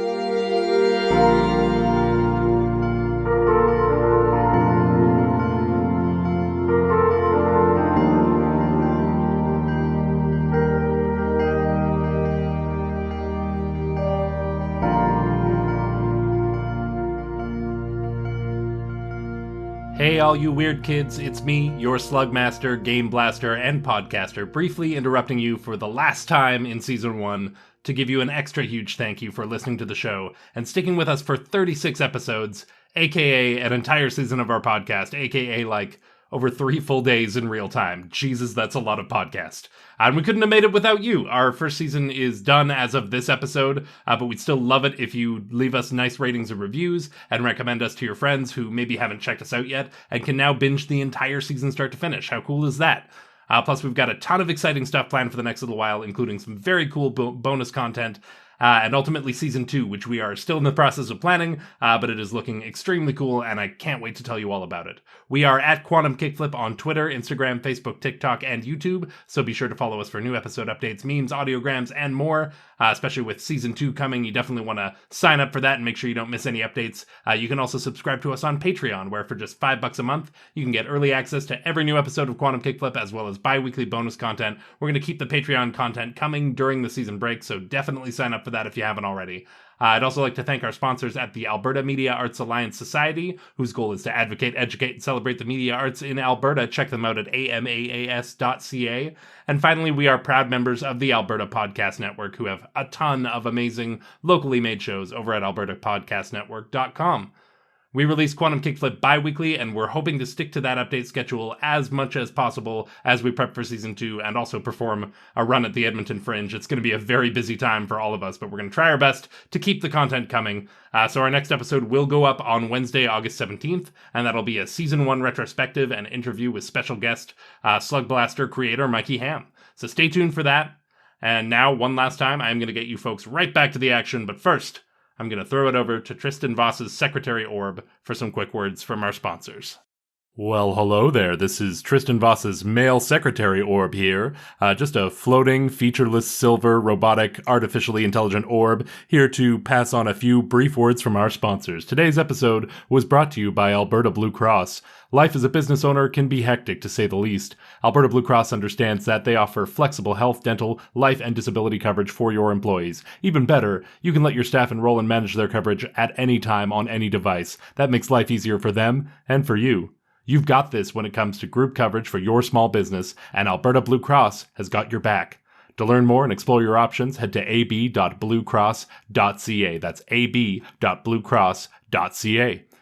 You know, they got that right when they say that life as a small business owner can be hectic. I realize that I'm not the owner of Myper, and Myper is a giant multinational, multidimensional corporation, so it's not really the same thing, but that's not actually what I was talking about. I produce and distribute my own line of artisanal soaps infused with essential oils, and boy, let me tell you, getting that web store set up, buying the social media ads and getting the word out, it can be a lot to deal with. So anything that takes some of that pressure off, I'm all in favor of it. Today's episode was also brought to you by the Edmonton Community Foundation. The foundation acts as a bridge between donors and charities to create a strong, vibrant community for generations to come.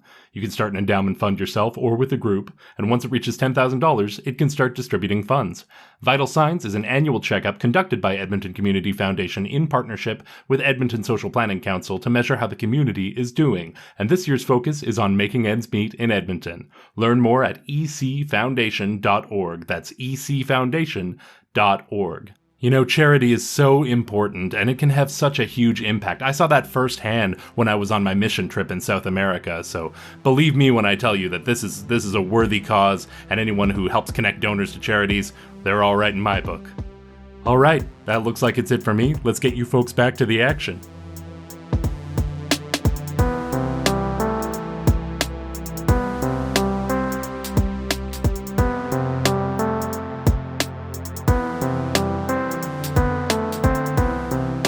So, Elliott, I think on your way back, because you guys travel through this portal to get back to Hillview, so it's not like a long journey ahead of you, but I think Jet Collective hitches a ride here. They see you guys escaping through the portal and ask if they can tag along, and they do ask. They don't just like barrel in after you. They come up and are like, can we sneak is that heading back to Hillview? There's way more portal zones back to Operablum around your little town there. I don't know what it is, but there's tons of thin zones. Have you guys noticed that? Yeah, it's kind of a phenomenon. And I think we described the portal as being like raised up off the ground a little bit. So Farnham kind of like looks up at you, Elliott, as you're looking back down from the portal, and kind of sheepishly holds a hand up, like asking for a boost, essentially. Yeah, and Elliott provides it. I think he gives Onyx a leg up, and so she comes first, and then he follows after and manages to drag himself up into this portal. And shortly afterwards, Juniper closes it up behind you, and you all find yourselves... where would Juniper have set this up to exit?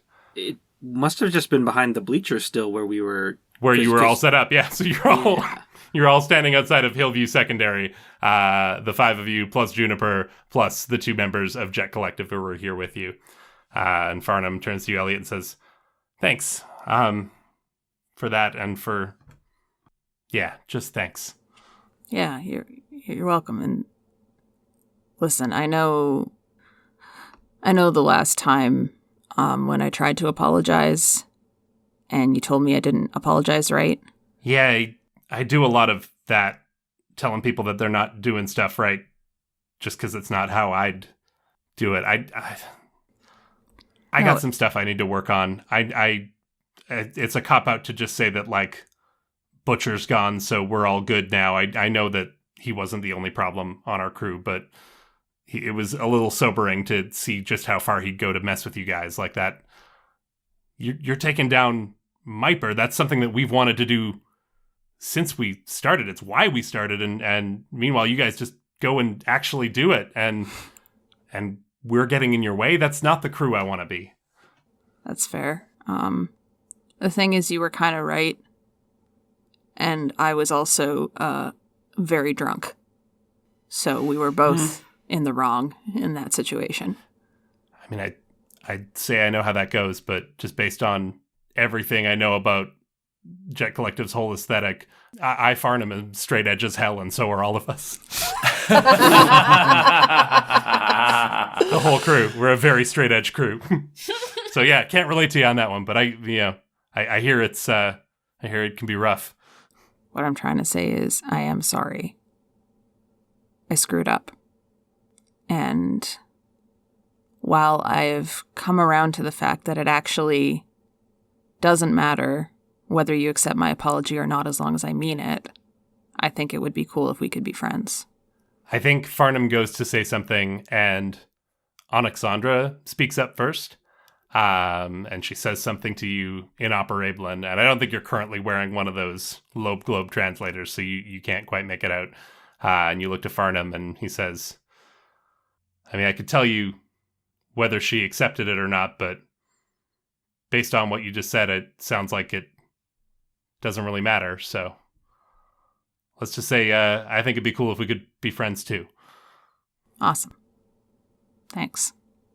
He kind of goes to do that thing where he like it looks like almost a handshake, but then maybe a fist bump, and he's not sure how familiar to be here, and he just kind of lightly touches your shoulder and then pulls his hand away because that's weird. And I think it's just like for the first time throughout all of this, you've had this image of like, you know, first they were idealists and role models, and later they were, you know, pushy assholes who weren't giving you a fair shake. But I think throughout all of it, they've maintained that status of like cool. And I think this is the first time you have a little moment where you just see Farnham, like you realize that he's kind of awkward, and he kind of that mystique is shattered a little bit. He doesn't really know how to approach this situation, and maybe doesn't know how to navigate a lot of social situations, and just like the curtain is lifted a little bit there, and you realize that maybe how you had held him up isn't who he really is, and maybe it doesn't actually matter that much what he or anyone thinks. Hell yeah. What did we just see there? We saw the end of my Caught in a Plot track. So the last one is called Somehow Works Out. Spend 2 style. You land on your feet. Gain some kind of perk, opportunity, or deus ex machina for you and your crew. Clear 2 doom, mark 1 legacy, gain a special. Wildly enough, the clearing doom and marking a special clearing doom and marking legacy is the big one here, because that is going to be immediately relevant. But I'm still curious, what special did you unlock? I unlocked Easygoing. Once per run, you can ignore slams such as stressed, frazzled, etc. when you do Mark II style. That's perfect for the scene we just saw. I love that. Yeah, and I would like it if the perk we gain is an increased relationship with Jet Collective. Oh, hell yeah. So that put us at +2? No, 1? We're at -1 now. It's the last episode. I'll give it to you guys. Your relationship with Butcher and, wherever he ends up is deeply, deeply negative, and will certainly come back to haunt you in any subsequent adventures we may or may not have. But your relationship with Jet Collective has healed, and I'm going to put you at a +2. Oh, yay. Nice.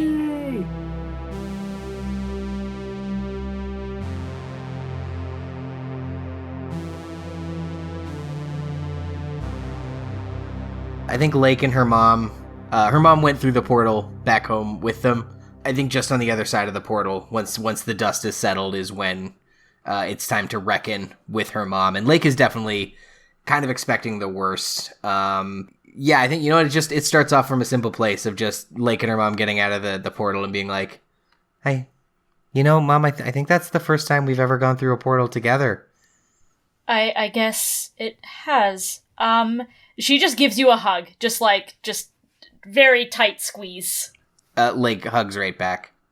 She's like, through slightly bleary eyes, like, Mom, I'm so sorry about everything. I know you just had my best interests at heart, and I should have tried to bring you into my world and what I was doing, the way we did up in that office there, instead of just resisting you trying to bring me into yours. Does that make sense?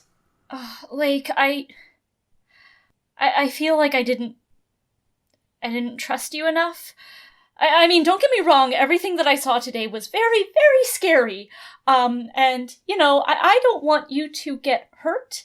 I really, really, really don't want you to get hurt, honey. Of course. I understand that. But I think I need to trust a little more that you can handle yourself, and even if something happens to you, you're a fighter, and you're gonna be okay. And she puts her hand on the side of your face with the glitch. Thanks, Mom. You can trust me, because I always follow my heart, and I got my heart from you. She gives another hug, and this time the tears that were welling up in her eyes actually start spilling down her cheeks. Yeah, they're refracting all sorts of crazy light because of the glitches on us both. But yeah, I think just coming to an understanding, the ham-fisted, dogma of doorways versus the chaotically reckless abandon of Slugblaster cannot coexist peacefully, but good communication between two people who love each other can really bridge all those gaps. And Lake is crying with her mom as well. And that scene, Clear 4 style, that was redemption, and the final arc that Lake was trying to complete. She went through, ended with Love Conquers All with Angus and her crew, but it was a redemption arc for her and her mom, and that is all settled up now.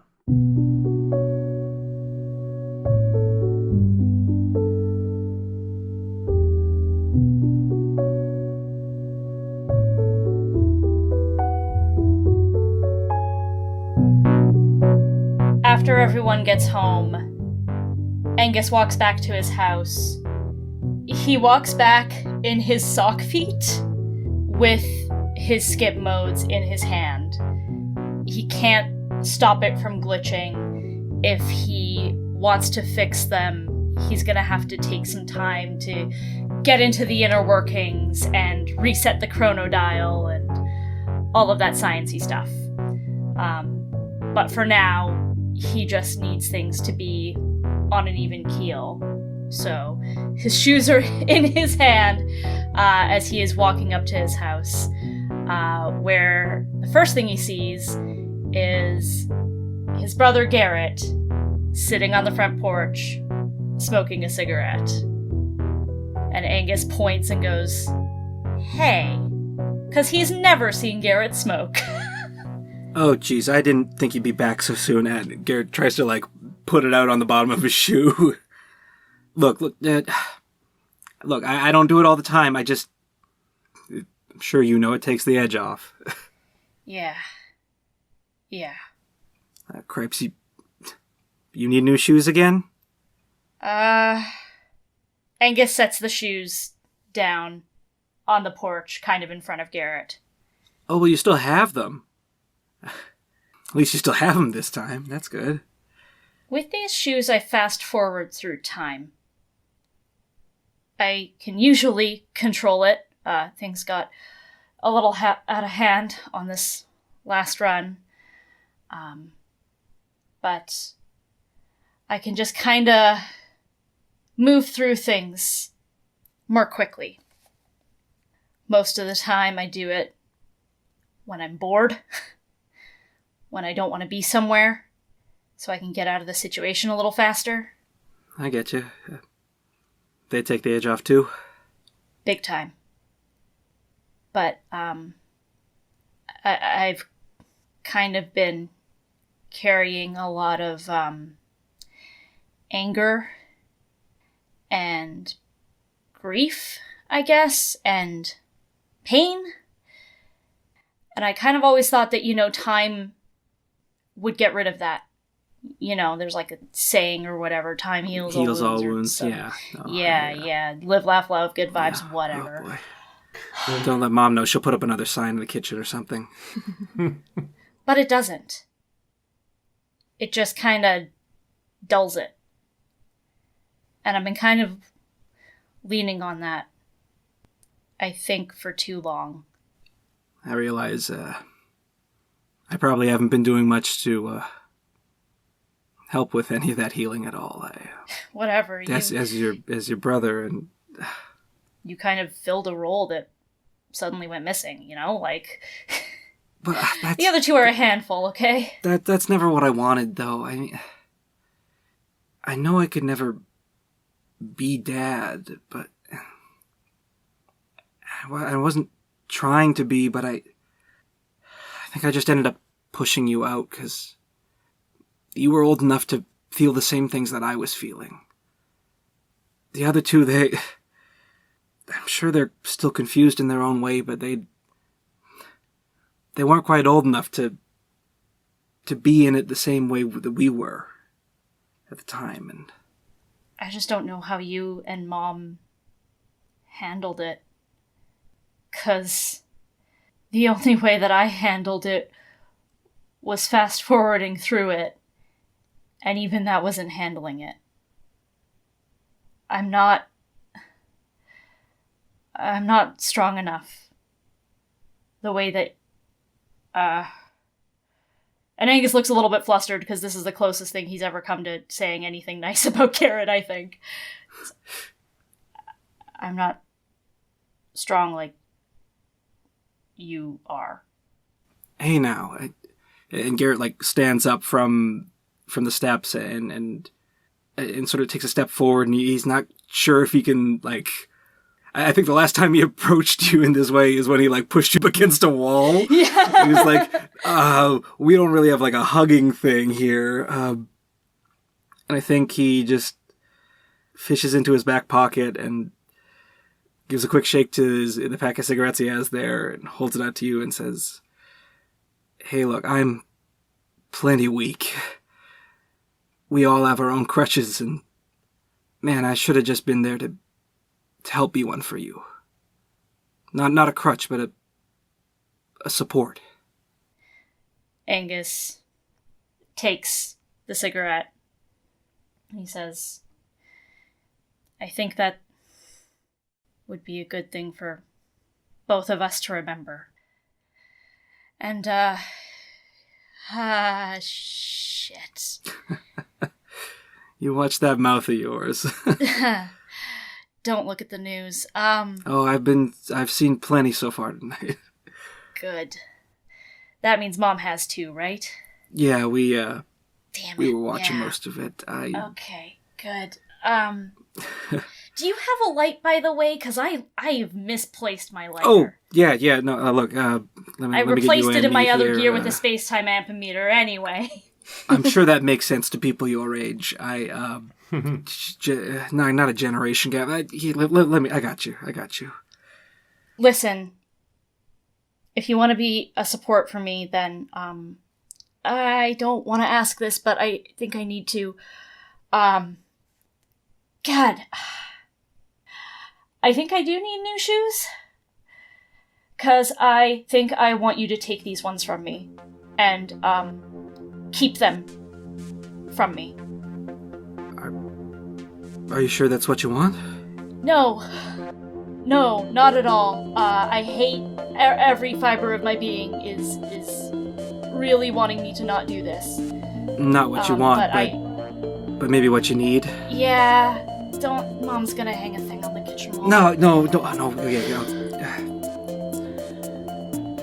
I can do this for you.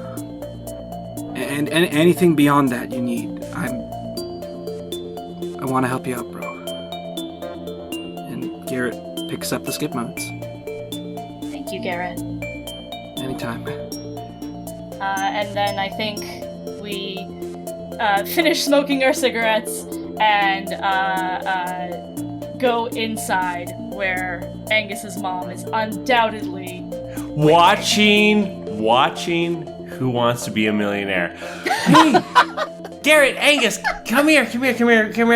I'm watching it. I would love for you to watch it with me. I can't get some of these questions, but I would love for you to watch it with me there, and because look at this guy here, Mr. Philbin is asking some tough questions here, and get here, and she pats the seats of the couch beside her on both sides. I think Angus looks shocked and confused for a moment, because, he knows she's been watching the news. She knows what's been happening. And then he decides not to read too much into it, and he goes and sits on the couch next to his mom and rests his head on her shoulder. I think that's where we leave that scene. What did we just see there, Angus? That was All the Small Things. Clear 4 style. A scene where you reflect on a memory, enjoy a perfect moment, cherish a memento, connect with a friend, reconcile with your brother, give up your emotional crutch. Mark 1 legacy. Perfect. More legacy on the track for the final roll. And I am about to max out my legacy track. Heck yeah. For I would like to spend 3 more style on major personal legacy. And it's so stupid what I have in my head, but I also feel like it's so fitting. One of the quotes, the headlines in those bottom thirds of the TV feed was Angus's quote, "Myper is going down and I am the harbinger." So for the rest of the school year, everyone at high school calls him the harbinger, and he thinks it's so cool. That rules. Hell yeah. Oh my god. Yeah, mark that legacy. Does Angus get a patch for that on his vest? Oh, baby, you better believe it. It's just scrolled on some fabric in a cool font-ish looking thing, and then a safety pin to his vest. You know what it is? He repurposes an old t-shirt and scribbles "I am the harbinger" and then just pins the entire panel of it to the back of his vest. Hell yeah.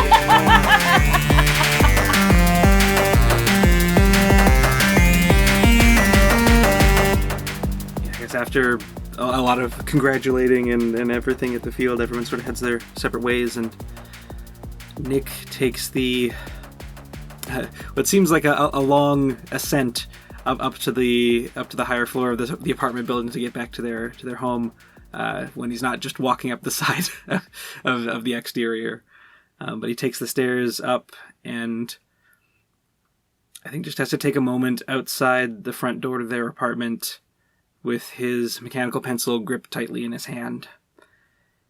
And he takes a nice deep breath before walking through to home.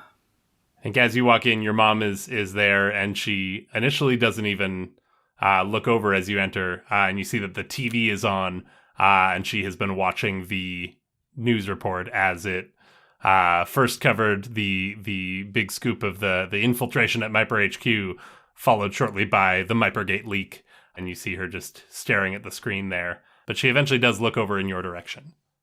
Nick. Hi, Mom. Oh, Nick. Oh, I saw you on the news. I was so worried. I'm sorry to make you so worried, and he just immediately from that sort of stock steady, like the still position he was at in the doorway, rushes across the room and gives her a hug. She hugs back very tightly. Lots of mom hugs today. I'm sorry. I know you didn't want me to get caught up in any more of this stuff, and I just kept going, and Mom, I have to come clean. Gosh, when Uncle Terry said I needed to do this, I thought it would be easy enough to do, but I've still been lying to you for a while now. Even after you took my sword away, I still made another, and at that point he clicks open the pencil into the negatana and lays it down on the coffee table. I never wanted to do things that would make you upset with me, but I just... When Dad passed away, I felt like there was nothing that I could do. And part of me just wanted so badly for me to be able to do something now. So I kept pushing and I kept trying, but in the end, none of that was worth it. It was all just in my imagination. Oh, honey. And she kind of like sits you down on the couch next to her. I'm sorry that I kept going against what you were asking me, and I realize I just need to pay more attention to what we're doing now. To be happy enough being here with you. Having a great mom and a loving uncle and great friends at school, and you still want to know, don't you? I know I always will, but I went right to the highest source I could think of, and You mean Myper? Yeah, I guess you saw in the news that there was a break-in, and that was us. That was... What did you find? I don't know. I couldn't find anything about Dad. There was a weird... There was a weird transaction log of something with your name on it, but I couldn't make any sense of it at the time. It didn't... Okay, Nick. I suppose lies by omission are still lies. And since you just told me a big truth, I'll tell you too. Especially since Myper's going to have their lawyers worried about other things and not about me. And I think at this point your mom walks across the room and moves aside a picture frame that you've never seen moved aside, and enters a combination into a little safe. And from that safe pulls a ledger and some manila envelopes and comes back over and sits down. And you can see what she's got there is banking information, the account info and whatnot for this money that she received from Myper. We have a wall safe? Mom, that's so cool. Sorry, not important. Sorry. Well, you asked me a while ago to tell you again how your dad died. And while I told you the truth, I left out some details. Myper had just installed their new relay towers in the town. They were brand new. People were scared. They thought, what does wireless transmission mean? Is there radiation poisoning? Is the government listening to everything we do? There was a lot of fear. People were worried. Then one night, Your dad was... He was driving home. He was on the highway near the gravel pits. And he hit some black ice. Spun out. And hit one of those relay towers. Myper wasn't at fault. If he hadn't hit the pole, he would have gone over the embankment into the gravel pits. But they were worried, I think, that they would get associated with the accident anyway. And that it wouldn't help the negative PR they were dealing with. So, they offered a settlement to me in exchange for signing an NDA.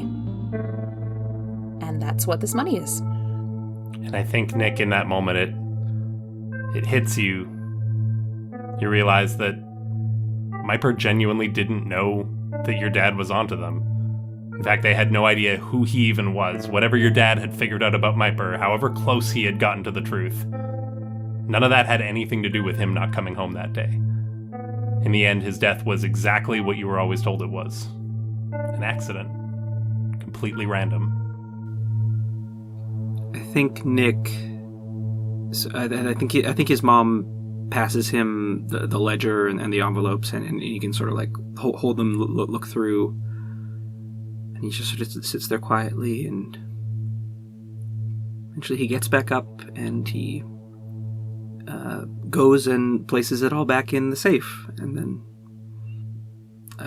moves the picture back to its normal position, and comes back and gives his mom another hug. And just says, "Thank you for telling me. I'm glad I have the full picture now." I'm sorry, sweetheart. I miss him too. I know. But you're right. We have each other. And we have Terry. And you have your friends. You're still getting grounded, by the way. Yeah, that makes sense. I understand that. Do you want this sword too?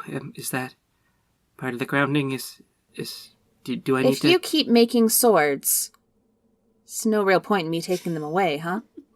Well, I mean, if you really wanted me to stop, I could try. I don't think it's like a compulsion or anything, but I mean, they're very handy to have, and well, I don't know if I keep slugblasting with weird gravity, then gosh, I'm a heck of a lot safer with it in a weird way. Tell you what, you'll get it back in 2 weeks. Understood. Okay. Come on. Help me make dinner. And you're sure I can't use this sword to cut up stuff for dinner? I think it's way faster than any of our kitchen knives. I mean, okay, 2 weeks, yes. I want to know what that scene was, but I want to throw in one more little detail here just to put a bow on it. I think maybe it's later over the course of dinner, you're chatting a little more congenially now that everything's out in the open. And at some point, Nick makes some crack about why they're living in such a shabby apartment, albeit one with a wall safe, when they apparently have $10,000 of Myper NDA cash. And your mom explains to you why she never told you before, which is that money is Nick's college fund. She knew Nick was a bright kid and wanted to give him a shot at a real future, and she also knew that you had always struggled to make ends meet as a household, and there was no way she was going to be able to put that money aside on her own. And she knew that if you knew about that money just sitting there, that you would have insisted that they spend it, that she treat herself, that she take some of the pressure off, and she couldn't let you do that. So she's kept it a secret from you all this time. Mm-hmm. What scene did we just see there? That was, similar to Lake, redemption. Spend 4 style. Who makes the first move toward forgiveness? What have changed? How do you treat each other differently now? Clear to Doom. Mark 1 Legacy.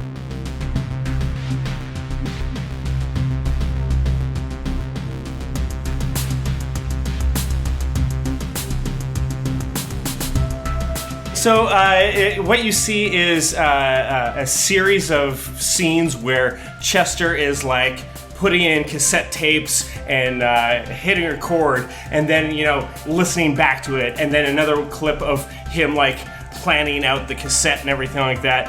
And as the montage comes to an end, we join him in his bedroom closet as he's going to record the outro for his most recent Chester Groove station. He's got like one of those old recording things where it's not really meant to record voices, but it has a microphone, and he hits the play and the record buttons together. And All right, well, that was Life is a Highway by Tom Cochrane, one of my mom's favorite songs. And I thank you for listening to this tape. It was nice to be able to share some stories about my mom so I can remember them later, because sometimes I forget stuff, so I should record this now.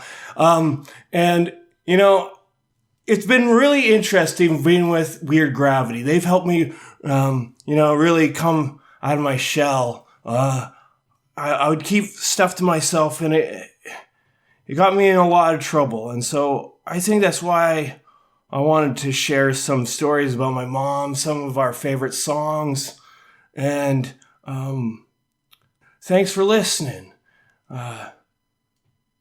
You may lose people in the past, but, it doesn't mean that they're not with you. Well, until next time, ciao for now.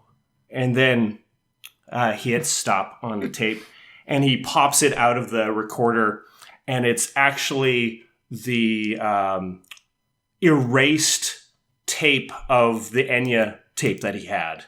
And he slips it into, its jewel case that, he's made a little thing for it, where it's Chester's Groove Station : Memories of Mom.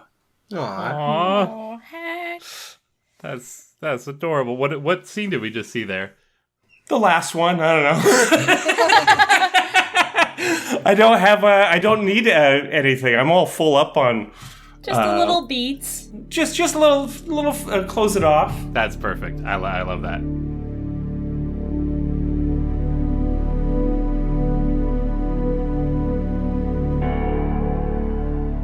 So in the days and weeks that follow the media-dubbed Mypergate leak, a few things happen. First, most obviously, you all receive correspondence from Myper letting you know that your contract with them has been abruptly terminated. I think Nick said as much in the scene, but Myper has made it official and legal. You are no longer a Myper-sponsored crew. That should go without saying. In light of everything that has been leaked here, both all of the past crimes in Ezria/Vestige and the subsequent discovery of what Myper has been up to more recently, battling with the Arborists and having a pretty devastating effect on the plane of Prismatia, Tristan is removed as CEO of the company. Shortly thereafter, 192 countries sign on to the Ezria Agreement, which imposes strict regulations on technology, interplanar travel, and interdimensional infrastructure. Those parental controls that they were talking about in this run, where they were chatting with Doorways about new features that could force peel back, at least for the moment, those are not launched. You don't hear another mention of them after this whole incident. I think Myper is in scramble to sort of fix their PR and try and bounce back from this in any way, shape, or form. The newly appointed CEO, who I'm just gonna go ahead and call it's the silver orb that was Tristan's assistant. Good for him. Yeah. Really climbing that corporate ladder. The new CEO gives a bunch of press conferences and promises to develop new, sustainably sourced negafriction. The new Ezria-compliant devices that they subsequently release are pricier than the old models, and Myper's market value subsequently jumps as a result of this whole new initiative to comply with the new green regulations of the Ezria Accords.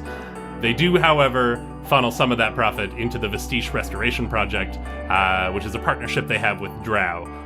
The project vows to undo as much of the damage caused as possible and eventually try to restore the dimension to what it once was.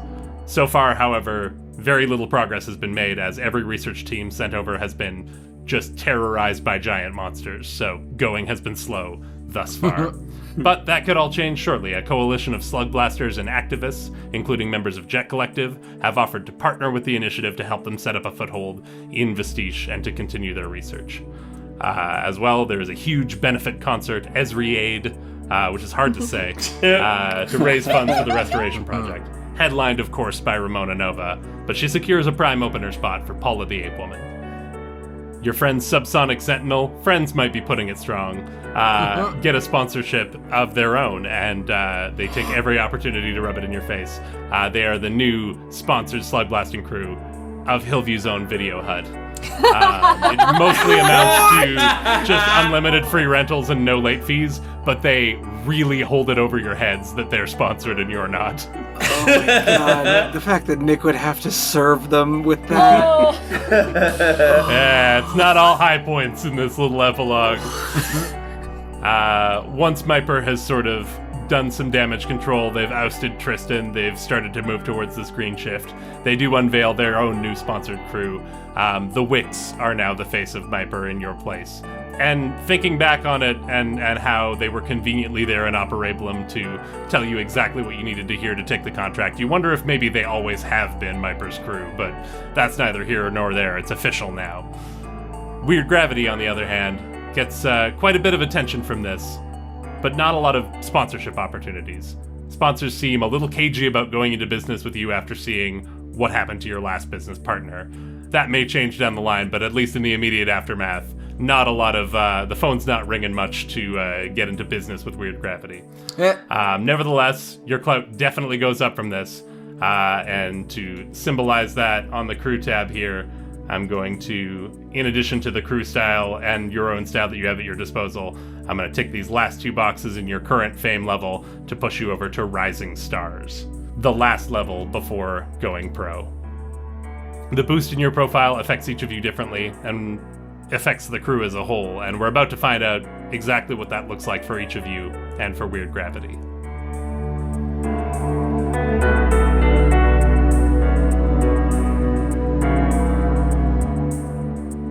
All right, so in Slugblaster, when you get to the end of your campaign and the end of your season, as it's often referred to, there is an epilogue roll. You guys have been collecting style and trouble, which translates through your various downtime arcs into legacy and doom, which we described early on as like super style and super trouble. They're like the thing that carries with you through the whole game and will eventually come into play and matter. And what do you know? We're at the point where they matter. At the end of the season, everyone is going to roll against the legacy and doom to sort of find out what happens to their character after this. So in the section marked epilogue, it says, first decide how much time the epilogue will cover. The GM has final say. I was going to pitch that you guys kind of ended your adventure in the spring. I think we had it kind of mid-April-ish was where we sort of, all of this last stuff went down. So I like the idea that the epilogue covers until the end of the school year. I think end of the school year makes sense. Yeah. Mm-hmm. So if we're all good with that, the epilogue is going to cover, roughly 2 to 3 months to the end of the school year. So for every 2 doom points you have on your sheet, roll 1d6 to determine the epilogue's low point. And then you're also going to roll 1d6 per 2 legacy to determine the epilogue's high point. And then we have little tables here that sort of guide that. And then we'll describe what happens to each character. So Liam, you've rolled your low point and your high point. What do we want to start with?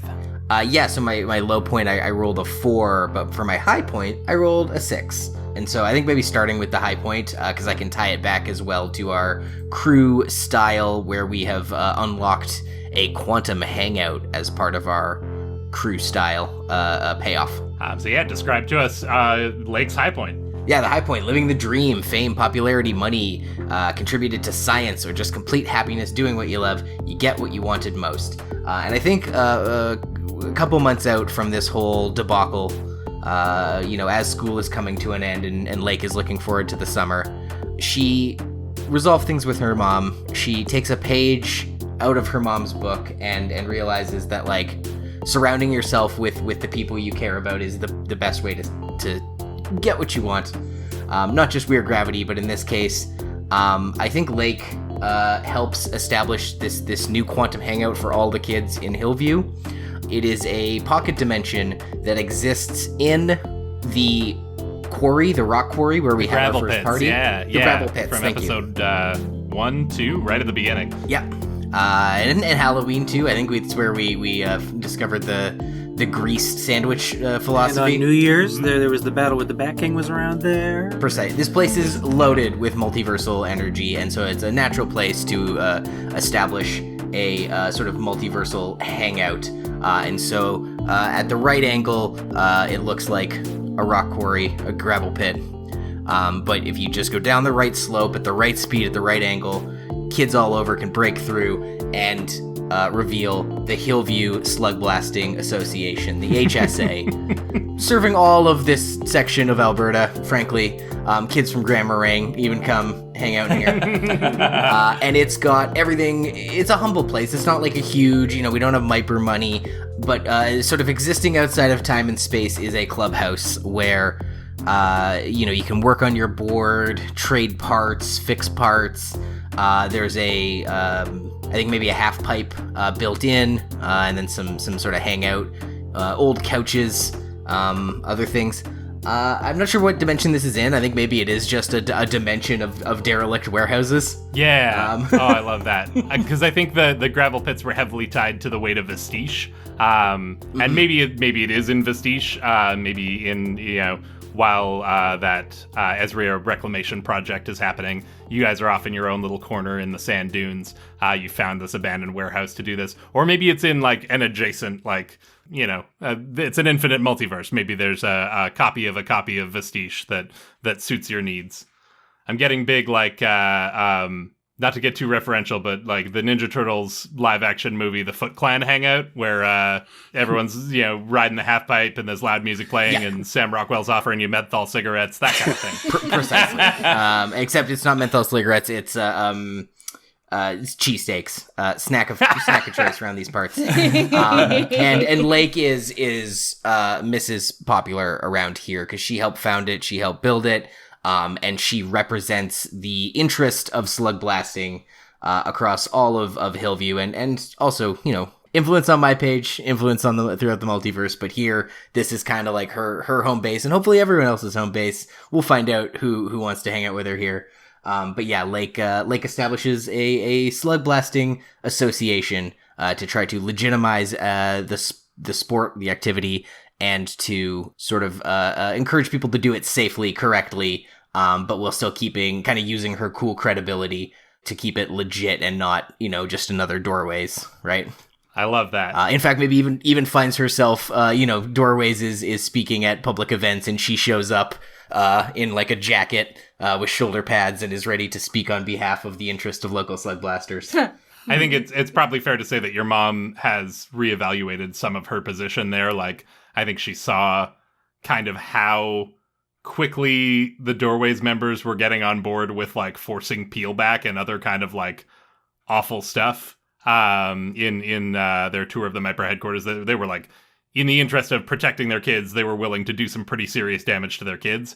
And meanwhile, Myper, the sort of face of slick legitimacy and corporate concern, turned out to be doing some pretty serious damage. So I think your mom has maybe like, I don't know that anything will ever stop her from meddling and being a busybody, but I think she's maybe like dialed back her connection to Doorways specifically and is reevaluating. Maybe a lot of that anti-slug blasting energy has been sort of retooled into anti-corporate energy, and she's like big on like making sure that corporations aren't taking advantage of the youth and like corporations are held to safety standards and stuff. Oh yeah, like a consumer advocate. Yeah, exactly, that's great. Yeah. Cool. Because as your grandma once stated, like she's always got her cause, her pet project, and so she was never going to stop meddling. But it's kind of, at least at the moment, it's aligning with your interests to a greater degree. Exactly. And Lake is the same way. So she's walking through this space just like, hey, hello, oh, looking good. Oh man, that kick trick is really improved. Keep up the good work. Oh, careful with that soldering iron. Here, you want to hold it this way and make sure you got the glasses on. Great. Blast that coil against that disc. You gotta click your coils into your discs, Hey, everybody. And she's like high-fiving people. And as she's walking through, She steps into one of the single stall girls' washrooms and goes to just kind of splash some water on her face, powder her nose, as it were. I don't know what goes on in girls' bathrooms. But nevertheless, she looks in the mirror. She can see her glitch on the right side of her face. She's feeling very much herself. This is also where I want to hit you with my low point. Yeah, so what did you roll there? I got a 4 for low point, so a long road, a big setback, stuck in a rut, humiliated, grounded for a year, difficult changes, something coming to an end. Mm-hmm. And it is here, as she has been soaking in the glory of her new sort of influence, reveling in what she has built with a reared gravity. She looks in the mirror, sees her glitched face, dunks her head down into the sink to just sort of splash some water on her face, and as she comes up, for like 10, maybe 15 seconds, the glitch is gone. Ooh. And she shakes her face like, wait, what? No, and it comes back almost like a TV that won't stop staticying. Like, you get it for a while, and then it goes back to getting poor reception or having the weird, whatever problem your TV is having. It comes and goes, and she's like, oh, maybe this isn't as permanent as I thought this was gonna be. And it kicks back in, and she looks like herself, but something she had never really considered, that there might come a day where this is no longer an issue. And that day might be happening sooner rather than later. Yeah, I think it doesn't happen all at once, exactly like you said. It sort of flickers in and out, and maybe it happens at odd and inopportune times, maybe when she's getting up to give one of those talks at a Doorways rally as the face of the Hillview Slugblaster Association and the famous Glitch Girl. Right before she's about to get up on stage, it flickers away and leaves her looking not quite like herself and kind of weirdly, because I feel like for a lot of kids this would be part of the high point. This would be a positive thing, but I think Lake has now come to accept that as part of her identity and sort of embrace it. And just as she does, it's being slowly pulled away from her. Does it fade completely? I think no. I think it's an on and off thing that she's not sure if she's gonna hide it, if she's gonna embrace it, she doesn't know how she feels. And we're only covering till the end of the school year, so maybe that question is yet to be answered. Yet to be answered, but, at this rate, by school next year, she may very well not have it. There we go.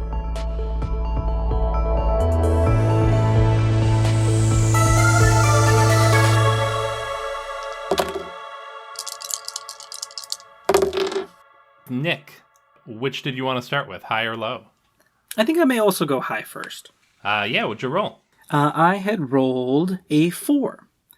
So 4 for high points. It lists a new friend, an old friend, reconnecting with your family, progress toward a goal, rebuilding, keeping at it. And I think part of that is sort of a return to form for Nick and his household and how everything starts to feel normal again. And he and his mom have reconnected and found common ground on giving Nick some freedom, but Nick making sure he's checking in with her, making sure that they're communicating more and they're spending that time together to work as a family and have their own lives that come together and flow in a nice balanced way.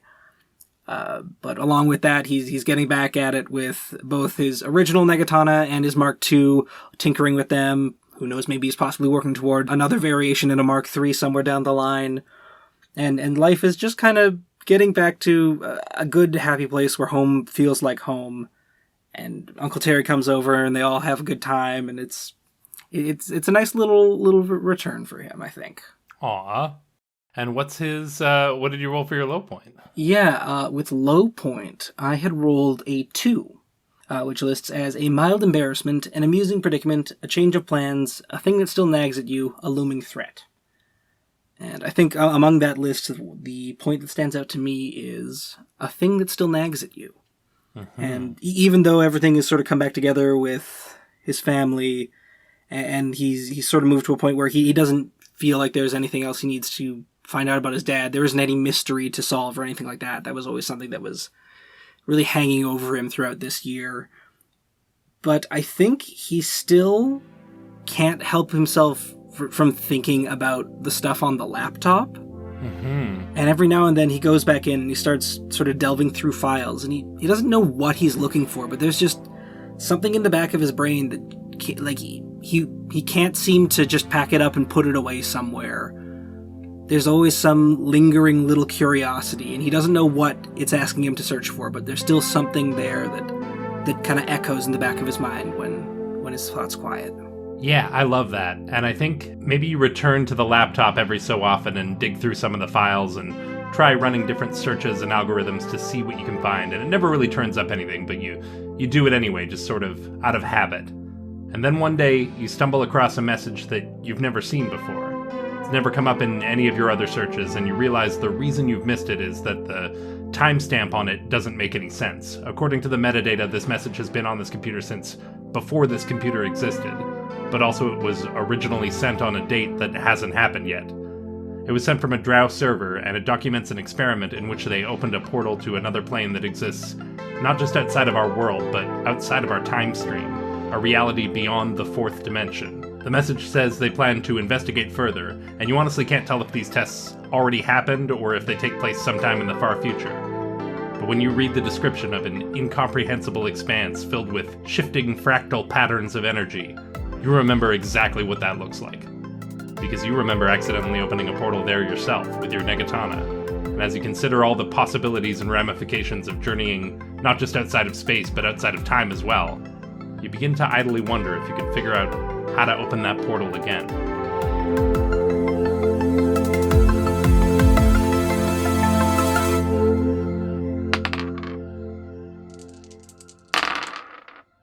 Elliott, what do we want to start with, high or low?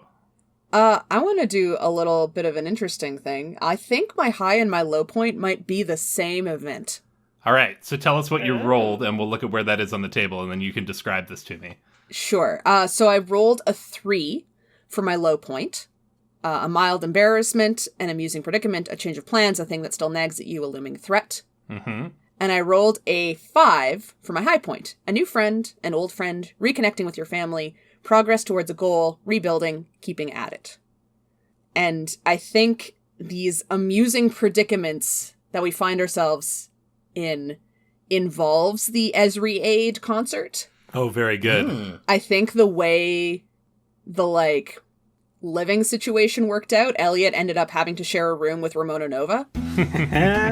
And so that's the change of plans, mild predicament, amusing thing. It's very odd couple. They really don't get along. They're fighting and they're bickering and that sort of thing, and they're teasing each other.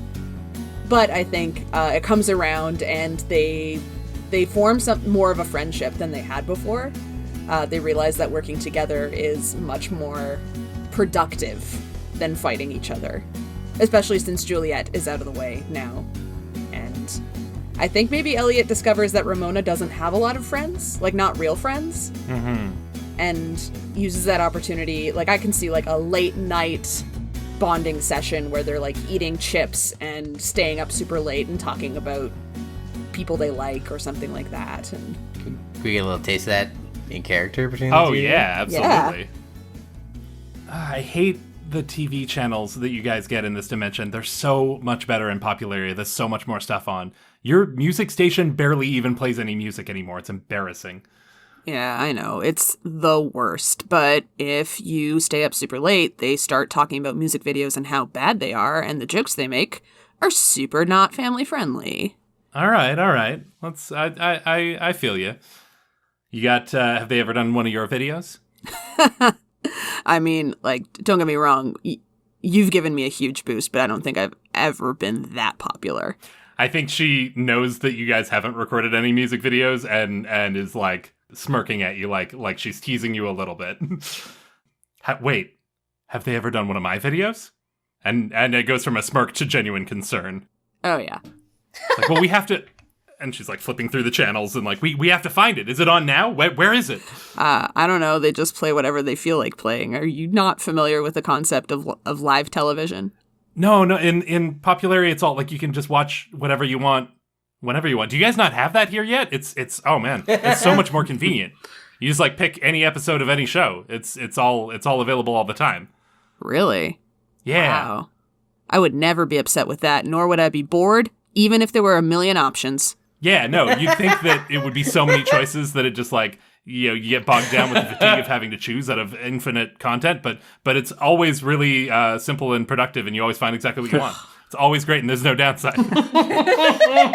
Amazing. I gotta get out to Popularia next. I think she frustratedly turns off the TV after realizing that she can't just summon up the episode that she's on. And if she's not on TV, then what's the point in watching TV? I'm glad you said yes to this. When I asked, I honestly didn't know what you would say. I know I haven't been the best to you in the past, and I hope that, I don't know, I hope we're turning a corner. I think we are.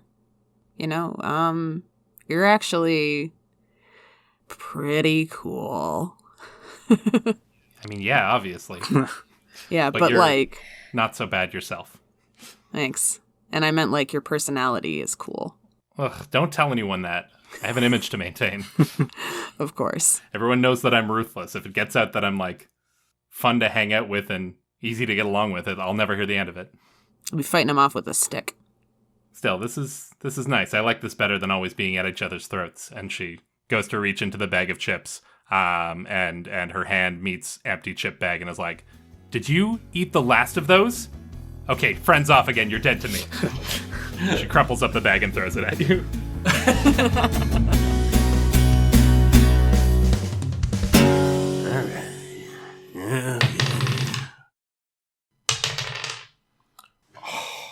Chester, what are we starting with? The high or the low? I think we're going to start with the high. Yeah, what'd you roll? So here's the thing. I had the opportunity to roll 4 dice. Yeah, you maxed out your legacy. Unfortunately, somehow, the highest I rolled was a 2. Wild. Yeah, that's the low end. So from the list of options that I have there, I think I'm going to go with new opportunity. Yeah, this was going to be a lot bigger if I had rolled better. So I'm going to set the scene. It's kind of on the hill, one of the higher points in the town. The one hill that the town has a view of, for which it is named Hillview. That's correct, yes. And up there is technically an AM radio station. It is the one that, covers a good distance around. But it is just a local station. It's not even it's just an AM radio station. So where we see is Chester, it's kind of in the middle of the day. Chester has his one nice shirt that has been recently ironed by Graham. He has his grandpa's old briefcase, and he's tries to before he goes in, he's licking his hand and making sure his hair looks as nice as it could be. And he walks in, and there's not a lot of people in there, but he can see that there's the office where the manager works. And he goes to the door and he knocks on the door frame. Mr. Habershan? Yeah, that's me, I guess. Yeah, Mr. Habershan, at your service. First name, don't have a use for one. Just Habershan will do. Wow, that's Madonna or Cher. You just can go by Habershan. Anyways, hi. Right, hold on a second. And he pulls out this piece of paper and he unfolds it and he's like, "Hello, my name is Chester Capone. I go to the local high school. I have been trying to get into broadcasting, and I was wondering if I could potentially become a radio DJ. As you can see, I have a lot of experience." Okay, wait, hold on a second. And he opens up the briefcase, and it's a bunch of the cassette tapes of the Chester's Groove station, just all collected in there. Does he open it the wrong direction so they spill onto the floor? He tries to open it to show them off a stack of $1,000 bills, but it's the wrong side, and they all fall out. They all fall out, and just Chester, oh no! And he starts collecting them. Oh sorry, I'll clean this up. Here, let me find you a good one. This is a great example of how I would be a really good radio DJ, I think. In this one, I talk about how I found out that there's a difference between a tortoise and a turtle. Oh man, the conversation I had with myself was top notch. So you had it with yourself. There's no guest on this. It's just you then? Yeah, it's usually just me. Sometimes I have guests, but that's hard to come by sometimes. But I'm willing to learn and put in the work, sir. Whew. Well, kid, let me stop you right there. You come in here in the middle of the workday. I have to be on air. I didn't have to. You didn't set up a meeting. You didn't call anyone. You sounded like you were reading off a sheet before you started reading off a sheet, and then once you started reading off the sheet, oh boy, you have maybe the least charismatic vocal delivery of anyone I have personally ever heard. I fell asleep a little bit while you were giving your pitch there. You woke me up when all the tapes fell on the floor. That was what did it. But then, I felt myself fading again, so I'm glad it wrapped pretty shortly after that. Listen, I don't know that you're cut out for this business, but we do have to fill a certain amount of airtime in any given 24-hour period, or we lose a lot of our funding. In order to, the government grants and whatnot, we have to, in order to qualify as a legitimate radio station, we got to fill a certain number of hours, and we do not have the money to pay the staff that it would take to fill that many hours. So if you're willing to volunteer, I can give you to the 1 to 3 spot. AM. What? 1 to the 1 to 3? Oh man. Tuesdays and Wednesdays to start. Tuesdays and oh boy. Well, Mr. Havershan, this is the greatest decision that KRUM 990 has ever made. Don't you worry. That's CRUM. We're a Canadian radio station. Come on now, learn your call sign. That's your first task. Oh, okay. I'm sorry. I just looked at the sign real quick. I just did a quick look at it. What are you, from the States or something? Get out of here. Oh, okay. I'm just going to accept the good thing and I'm going to leave. Okay. Thank you very much, Mr. Havershan. Hey, kid. Yeah? And you look back to see maybe he's going to toss you a lanyard or a radio station shirt to give you your first, you're officially a part of the crew. But he just gestures to 3 cassette tapes that are still they've slid under his desk. He's like, get these out of here, please. I don't want them. Oh, sure. Oh, yeah. No, sorry. Okay. Yeah, for sure. Okay. Thank you. Is today Tuesday? Okay. No, I'll find out myself. Don't worry. Okay. And Chester, goes out the door, and outside he starts jumping for joy, pumping his fist and everything. And of course, he still hasn't really latched up the briefcase, and so the tapes fall out again. Oh no! And he starts collecting them up. They're sliding down the side of the hill. No, not that one. That's what happens there. From there, he's going to go celebrate, and he goes back into town. He's going to maybe head over to the gravel pits and meet up with his friends in the extra dimensional space. But as he goes, he stops by the local radio shed. That's the name of the place. That's the name of the in this timeline. Yeah, for sure. Yes, it's named Radio Shed.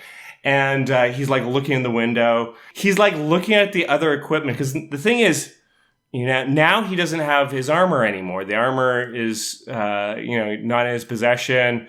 And so if he's going to go back to Slugblasting, he needs to get a hoverboard, and he needs to get some sort of, equipment to keep up with everybody.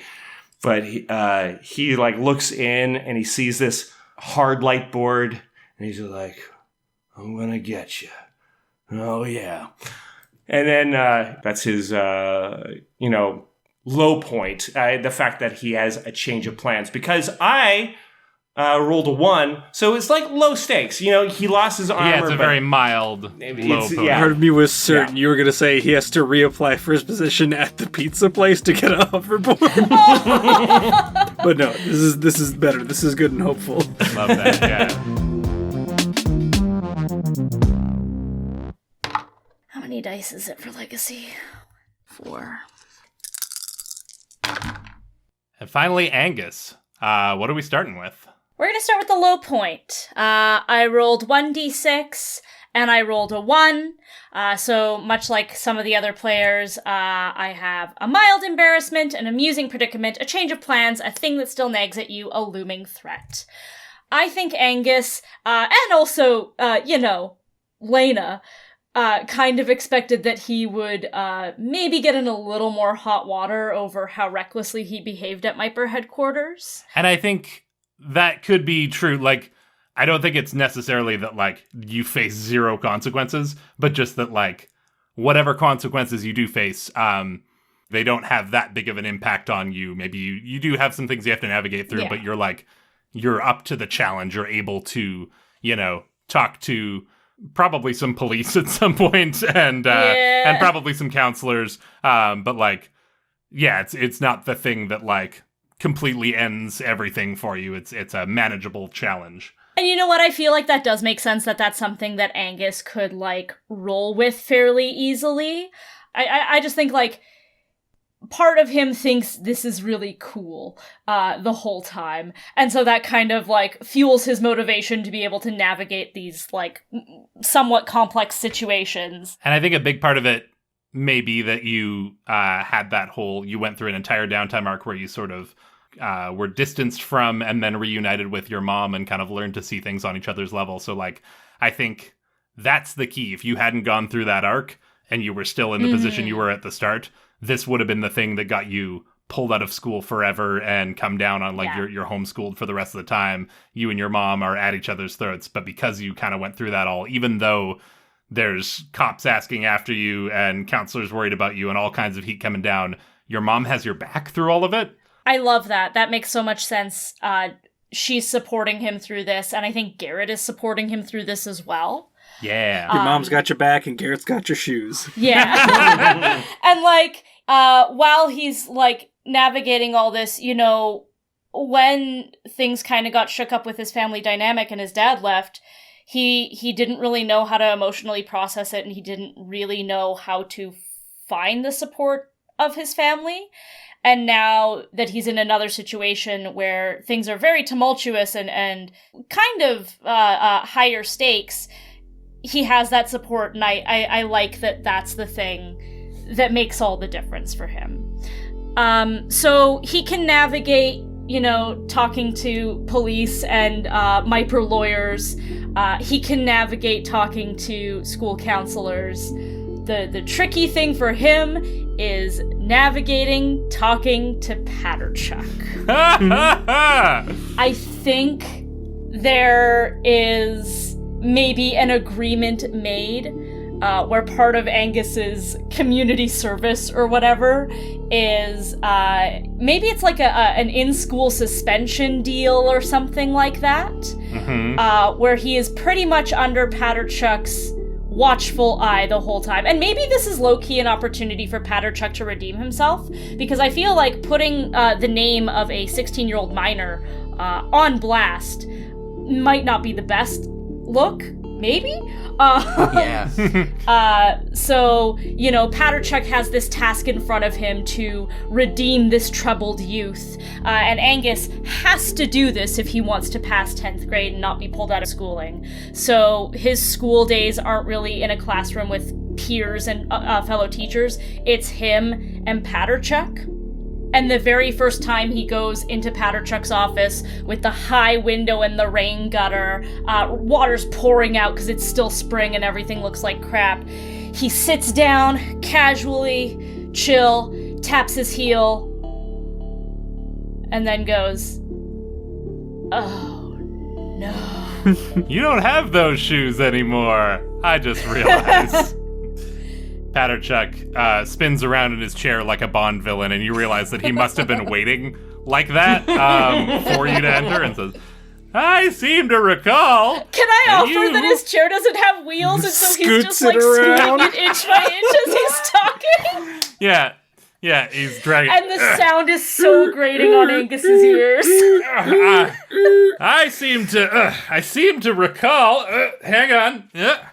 There we go. I seem to recall that you said you wouldn't be coming back to these little sessions, but oh, how the tables in my chair have turned. Looks like you're back here after all. And not just for a weekly check-in. No. You are my new full-time project. I've set aside everything else. Honestly, they don't give me much to do around here, so it's pretty easy to free things up. But the little bit of responsibility I've been given, I have pass that all off and set that aside so that I can focus 100% of my time on rehabilitating you. I know that Slugblaster and that terrible hobby has done some things to you and has led you to some dark places, but Angus, I'm not giving up on you, buddy. We're going to get through this. We're going to get you to a point where you can re-enter society.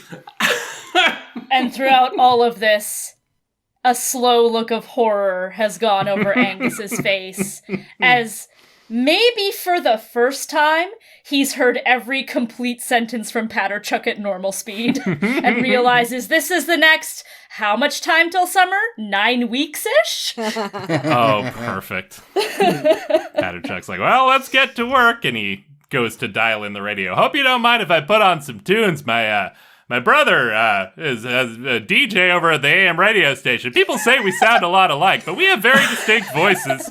We're two different people, and his voice isn't just a milder version of what I'm doing. It's its own thing. Took his wife's name, Hamm or something. I don't keep track. You don't keep track of your...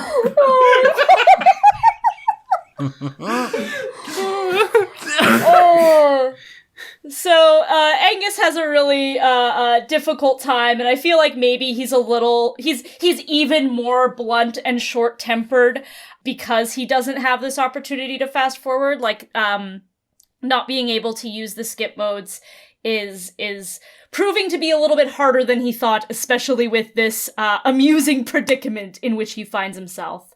I do think that most of his downtime, if he ever has a moment to himself, where he doesn't have to have meetings with people or do extra schoolwork or, occasionally setting aside time for, actually spending time with his family, I think a lot of his time is spent in that quantum hangout. Mm-hmm. It feels, I think, like a safe place for him. And I think maybe there's something about, like, the fact that he's never fast forwarded there before, and it just feels like time flows normally there, and it's kind of meant to.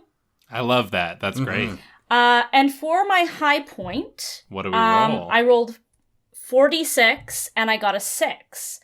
Living the dream, fame, popularity, money, contributed to science, complete happiness, doing what you love most. Doing what you love, you get what you wanted most. I think Angus is going to take a solo trip one day, maybe right before school's about to end. He goes to Thenispar, to the Arborist Temple, to have a chat with the High Forester. I think Ronnie shows you in. The temple is, I think, maybe the busiest you've seen it, because you kind of caught it at a couple of, there have been times you've been there when it's been empty. There have been times you've been there where they've been very angry at you, but you haven't had a chance to just sort of see it, day-to-day functioning as it's supposed to. So there's, arborists, robed Thenispartian figures, moving around and hustling from place to place. And there's maybe someone up on a stage, delivering some sort of address, and a crowd that are sitting nearby and paying rapt attention and stuff. And you're sort of hustled through this bustling community here.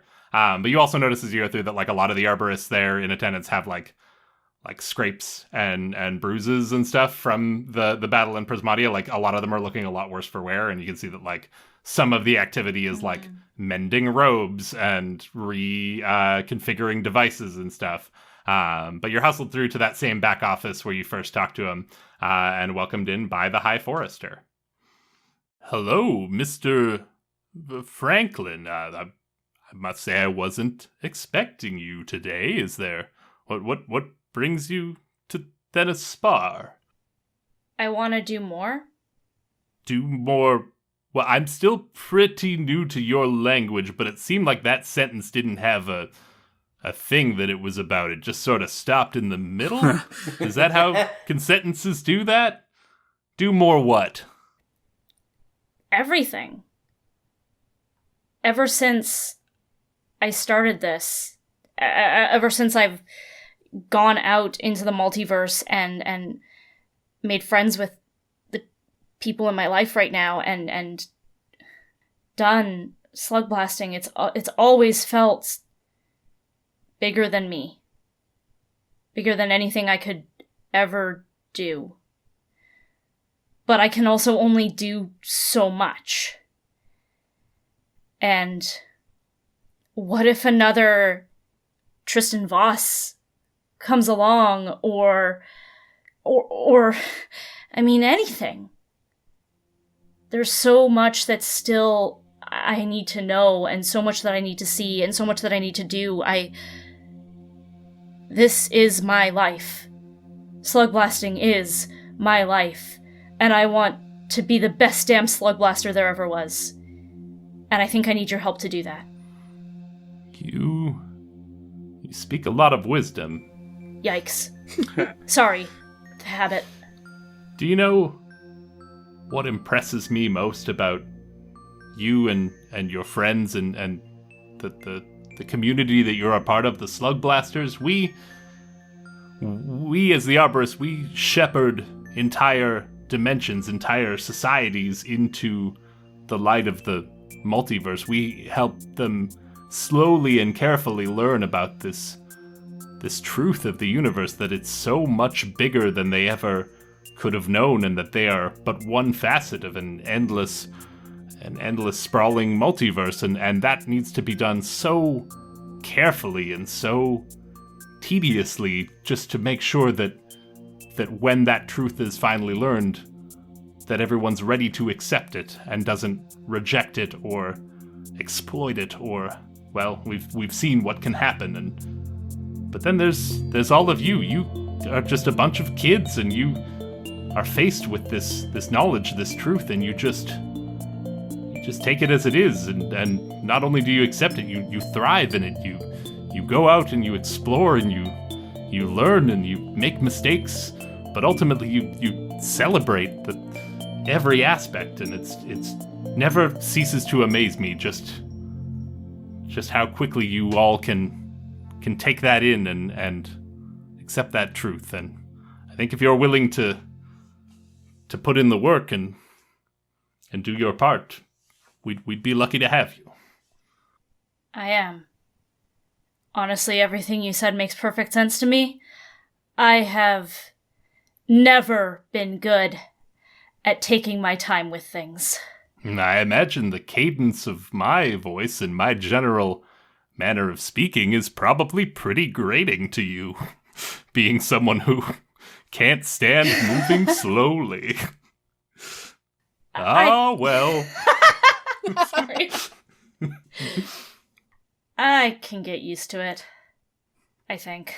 So what does this look like for Angus is essentially volunteering to join the Order here? Yeah, and he wants to do the untethering. That was what I was wondering. So that's it was presented to you a few episodes back as an opportunity. Basically, part of becoming an arborist involves severing your connection to your home plane, the thing that pulls at you when you're in other dimensions and rips you back violently when you get in over your head. And in doing that, you will be free to roam and walk the multiverse. More so, like you don't need your device. You don't need to hit a certain sweet spot. You have broader abilities. You can, mechanically in the game, you can roll to access other dimensions, but narratively, it's more of a you can see and sense the fabric of the multiverse and slip through the cracks in ways that you never could before. Mm-hmm. Yeah, I think that ritual happens. Does Angus invite the other members of Weird Gravity to that, or is this something he does in private? I feel like he might invite them. Okay. In maybe a group text situation where he's untethering this time. Then yeah, let's leave it up to the group. Who shows up to that? Oh, absolutely. Lake shows up for her boyfriend. Aw. Yeah, Nick will come. Elliott shows up. I'm not sure if Chester can. Oh, like if he can get there without a hoverboard? Yeah. I think it's probably the kind of thing where, like, at least for this one time, like, someone can piggyback you over if it's important You to can Chester. borrow Camrys. Yeah. Sure. Okay, yeah. So Chester will be there. Angus, you take your place in the darkened temple. I feel like sometimes the temple is very, like, warm and bright and full of life and full of energy, but it can also be a somber sort of place when it needs to be, and this is a bit of a more somber affair, but there's like a pool of light that you step into at the center of the room, and you look out into those gathered in attendance, which include a lot of arborists, but also your 4 crew members. And also, as you look out, you see another person that you invited to be in attendance at this, someone that you formed a bit of a connection with. You were put into a position where this is a person that you might not have spent a lot of time with, but due to circumstances beyond your control, you ended up spending some time with them and formed a bit of a connection, and you asked them to be here today. And you see a figure toss back a very old, worn-looking arborist hood, and Graham Capone is smiling out at you from the crowd. Oh, yay! And the High Forester raises that same dagger that you found in the temple in Empyrean that you recovered for them. I think it's probably like an archaeological find at this point, and probably isn't their day-to-day dagger. it's not the weekday dagger. But for this special occasion, he's agreed to its use here, and I think he has also agreed to perform this ritual personally, which is maybe not always the case. That like the High Forester, it's like the Pope doesn't do everyone's baptism, but in this case, he wanted to see to it personally, and he raises it up. But you're not afraid, and as it comes down, it comes almost through you. You feel it, but it doesn't feel like pain, and you feel that connection sever. But you also feel, in the same moment that the connection severs, you feel an infinite number of other connections that are sort of just outside your reach. You can sense them all now. You can feel all of these possibilities and all of these planes and dimensions and cracks between them, and you're suddenly aware of all of it, and you feel all of it at once. This sense of being plugged into this larger world.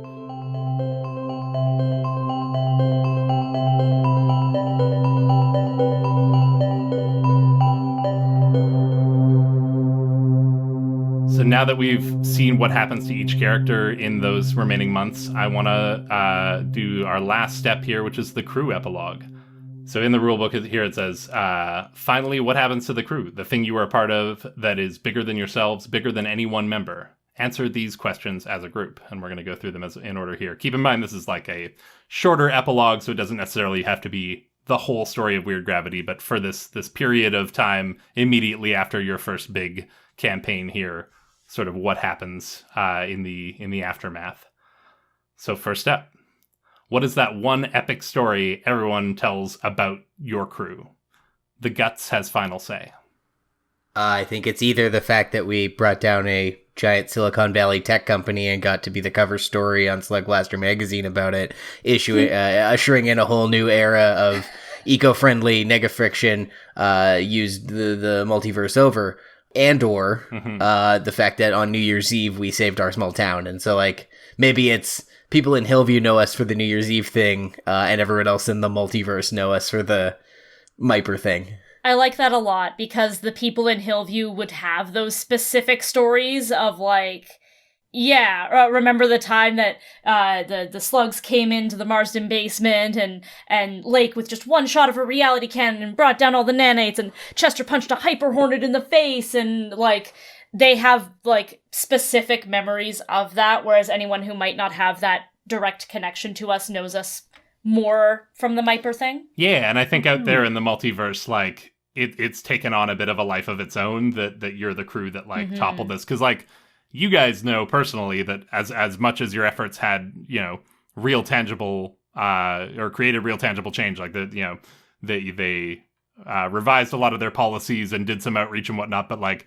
it also didn't topple the company. Myper is not only still going, but worth more than it was before. They've managed to not only bounce back from this, but capitalize on it, as any large corporation does with atrocities. They, can't seem to ever make that stick. But nonetheless, you had real impact here. And I think where people in Hillview, maybe it like over time is like, yeah, whatever. I know that like the old CEO quit or was fired, and Myper's still the one that makes the phones. Out in the multiverse, it kind of takes on more of a folk legend quality, that you guys are the Slugblasters that took down the big corporation and pushed back against the man. Nice. What is that one perfect memory none of you will ever forget? The Chill has final say.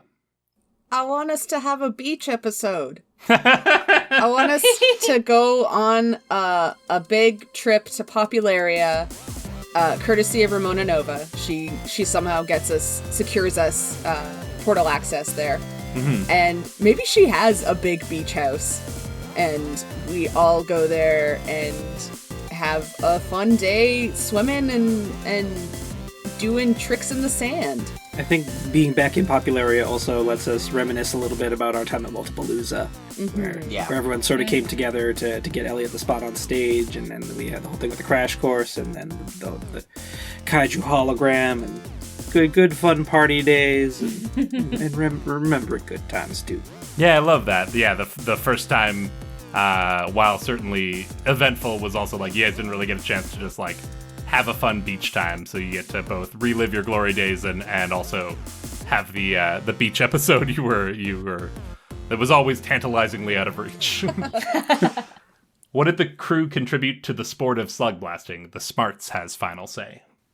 I think, as something that was sort of mentioned before, was the idea of taking the weird way and the route that we sort of established, or that Weird Gravity established to get to Empyrean. I think that has really opened that up as a dimension that people can go and explore and adventure and slug blast around. And I know it wasn't like deserted. There were ruins from arborist activity there before, but it's really sort of revitalized the exploration of that dimension, and also like the research in a very environmentally stable way of trying to figure out where we can sort of push to the farther reaches of the multiverse and see maybe there's going to be somewhere even further beyond that they can go through from Empyrean. Yeah, and I think it's the kind of thing where like it was largely inaccessible to a lot of dimensions, and once you found your one way in, other people started using it, and then finding other ways in and out that like as soon as, the more people that go there, the more routes are discovered, and pretty soon it's, still the weird way is the famous one that you guys have discovered, but there's more and more routes in and out, and it becomes less walled off to the larger community. And like you say, that opens doors to, there's more ways in and out, there's more routes to potentially even further reaches of the multiverse, because Empyrean was very much at the far edge of your map. But thanks to you guys, who knows what's next? Heck yeah. Does the crew stay together, break up, live on with new members? What part of the crew's legacy endures the longest? The Grit has final say. Now, again, this is like a shorter term thing. We're not following you guys into adulthood, but I like the idea of like in the immediate aftermath of this was kind of the thing that was bringing you all together was the Myper contract and then the subsequent taking down of Myper. And I think there is a bit of a moment after that is done where like the thing you guys were all about as a crew is over. You've resolved your big task of taking down Myper. And even the previous tasks of like trying to get discovered, trying to get noticed, trying to get a sponsorship, like you've kind of done a lot of that. So I think there's a bit of a moment here where like there might be a question of, does the crew continue on? Is there a reason to keep going? And is that reason felt by everybody?